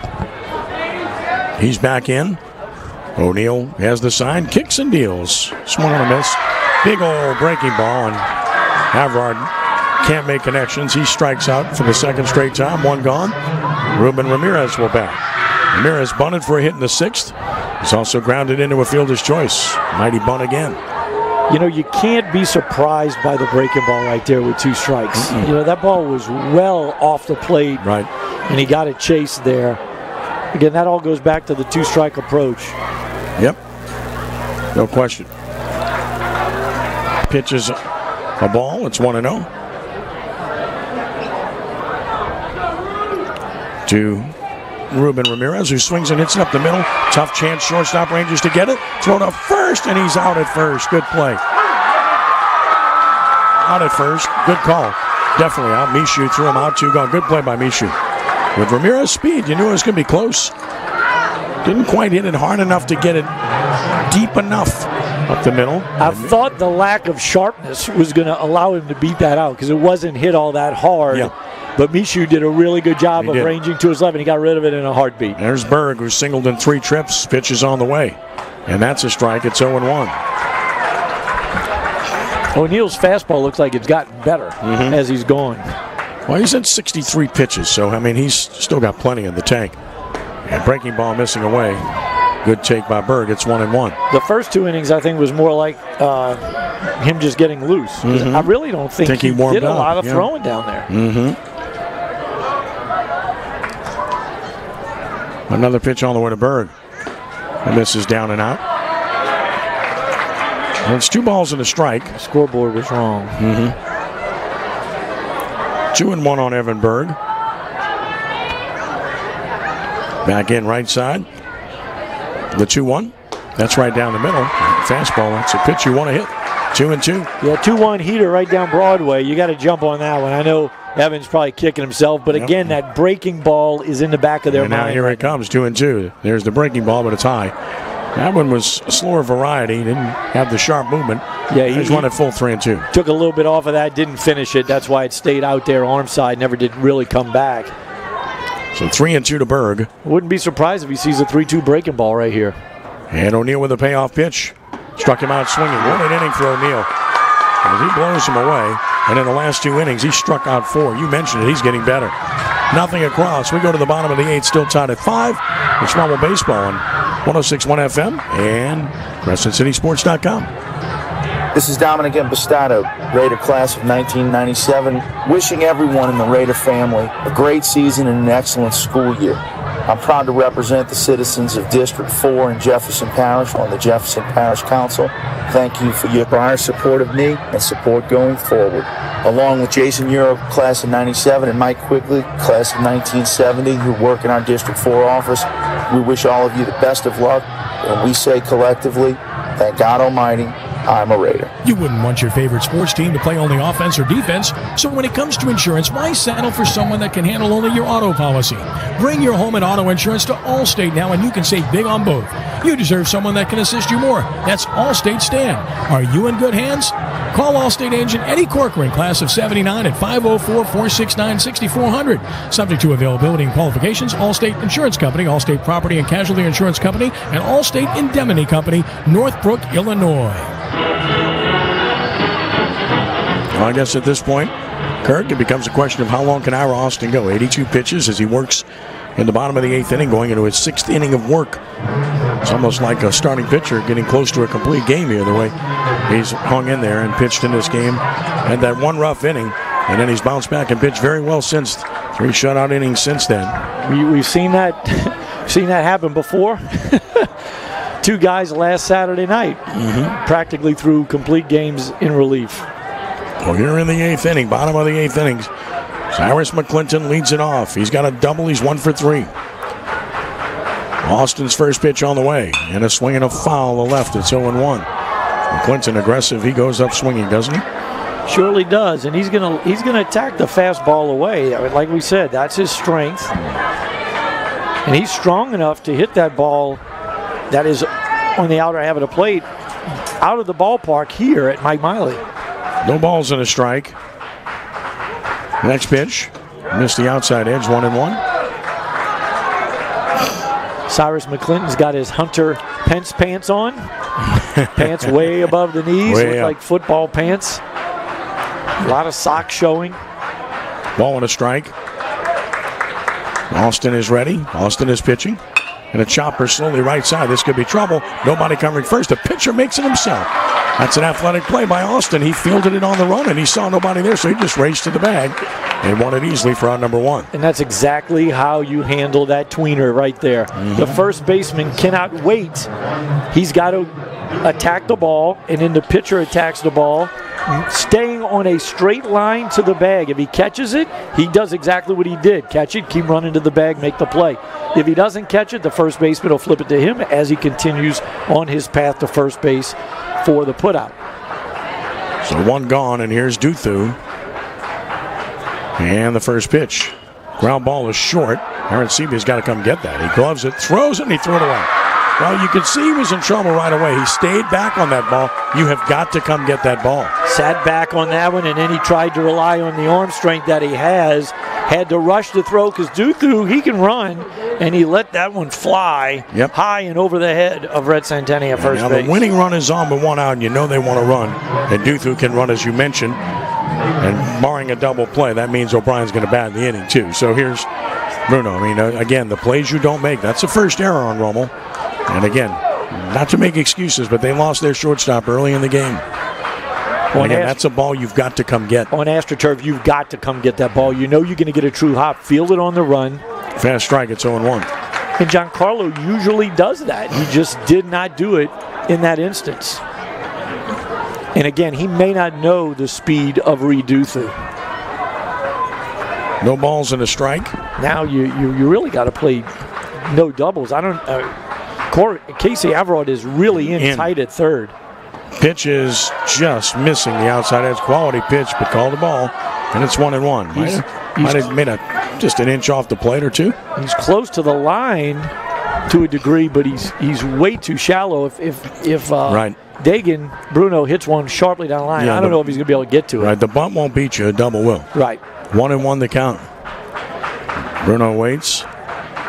Due through a lead. The pitch on the way outside. That's a wild pitch, and that'll get the runner in the scoring position. So the winning run is at second base. And a wild pitch by Austin. Now it's 2-1. And a favorable count for Bruno, who already has a knock in this game. Yeah, that was just a breaking ball he held on to way too long.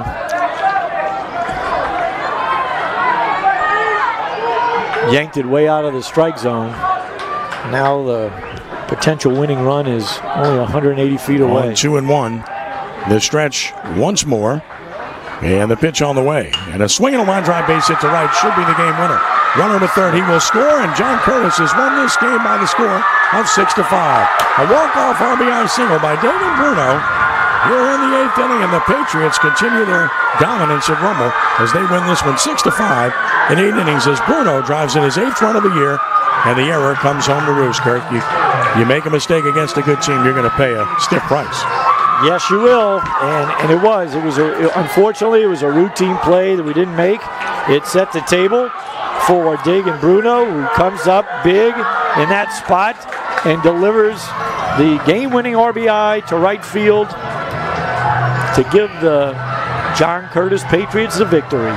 Well, what a good ball game this was, and both teams battled so hard. And again, Rummel lost a star player early in the game, which really hurt them. And their starter just couldn't go very far, and that hurt too. And then Curtis allowed Rummel back in, and Rummel battled back and made it a game and gave themselves a real chance in this game, but can never quite get over the hump. Kirk, they're able to get back to even a couple of times, but can never get ahead in this game. Could never stick that neck out in front, right? Right. We had opportunities. We had runners on base much of the night, and just could not get that clutch hit, and that has been the thorn in the side of the Rummel Raiders this season. And there's not enough offense there. So a 6-5 win for John Curtis over Rummel in this one, and we'll give you the totals of the game, and then we'll get some final comments when we put a wrap on things here this evening. The totals of the game, it was John Curtis with 6 runs, 8 hits, 1 error, stranding 8 for Rummel. 5 runs, 7 hits, 1 error, stranding 7 on base. The winning pitcher here tonight was Logan O'Neill, as he did a heck of a job going 4 innings in relief to pick up the win. And O'Neill does a great job. You got to give him a lot of credit. He battled, he had one that rough inning, but he battled back and did a great job, and he gets to 3-1 with the win. And the losing pitcher here tonight for the Raiders was Ira Austin in relief, and he gave Rummel all he could. He stayed in there and just battled and battled, and he drops to 2-1 with the defeat. The game took 2 hours and 44 minutes to play, and John Curtis wins it over Rummel 6-5 in 8 innings. Kurt, just some thoughts about what we saw here tonight. I thought it was a good ball game. It was definitely a game that was turned over to the bullpens pretty early, and as luck would have it for the John Curtis Patriots, their bullpen did a slightly better job than the Raiders, and they came up with the big hit there in the 8th to seal the deal, whereas, again, the Rummel Raiders were unable to capitalize on some opportunities throughout the ball game. O'Neill went 4 shutout innings in relief. That's the difference right there. You brought him in, and he just, he did have some control issues. He walked 4, but he struck out 7. And when you don't pitch to contact, good things are going to happen. And he was able to do that and get some big strikeouts. In fact, as I mentioned, struck out 4 in the last 2 innings he pitched. Right. So good job there. And it's tough to win a ball game when you strike out 11 times, and many of those strikeouts were with guys in scoring position in key spots. So tough night for the Rummel Raiders, leaving runners on base, not coming up with that clutch hit. Tip your cap to Logan O'Neill for battling because, like you said early on, he did not have his best stuff. It looked like he got better as the game went along, as did Ira Austin, and that's why we played into the 8th inning and had a little free baseball time. Yeah, well, Austin went 5 2/3, 4 hits, 3 runs, but only 2 earned.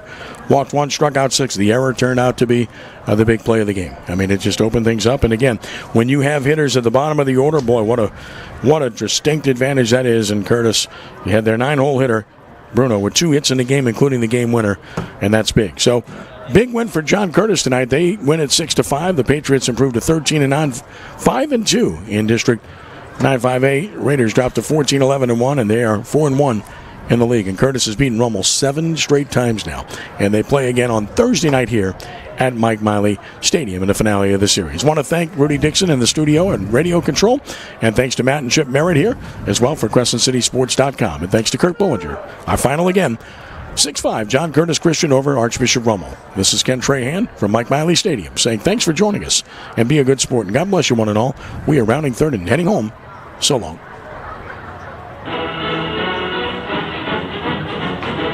Thanks for listening to Rummel.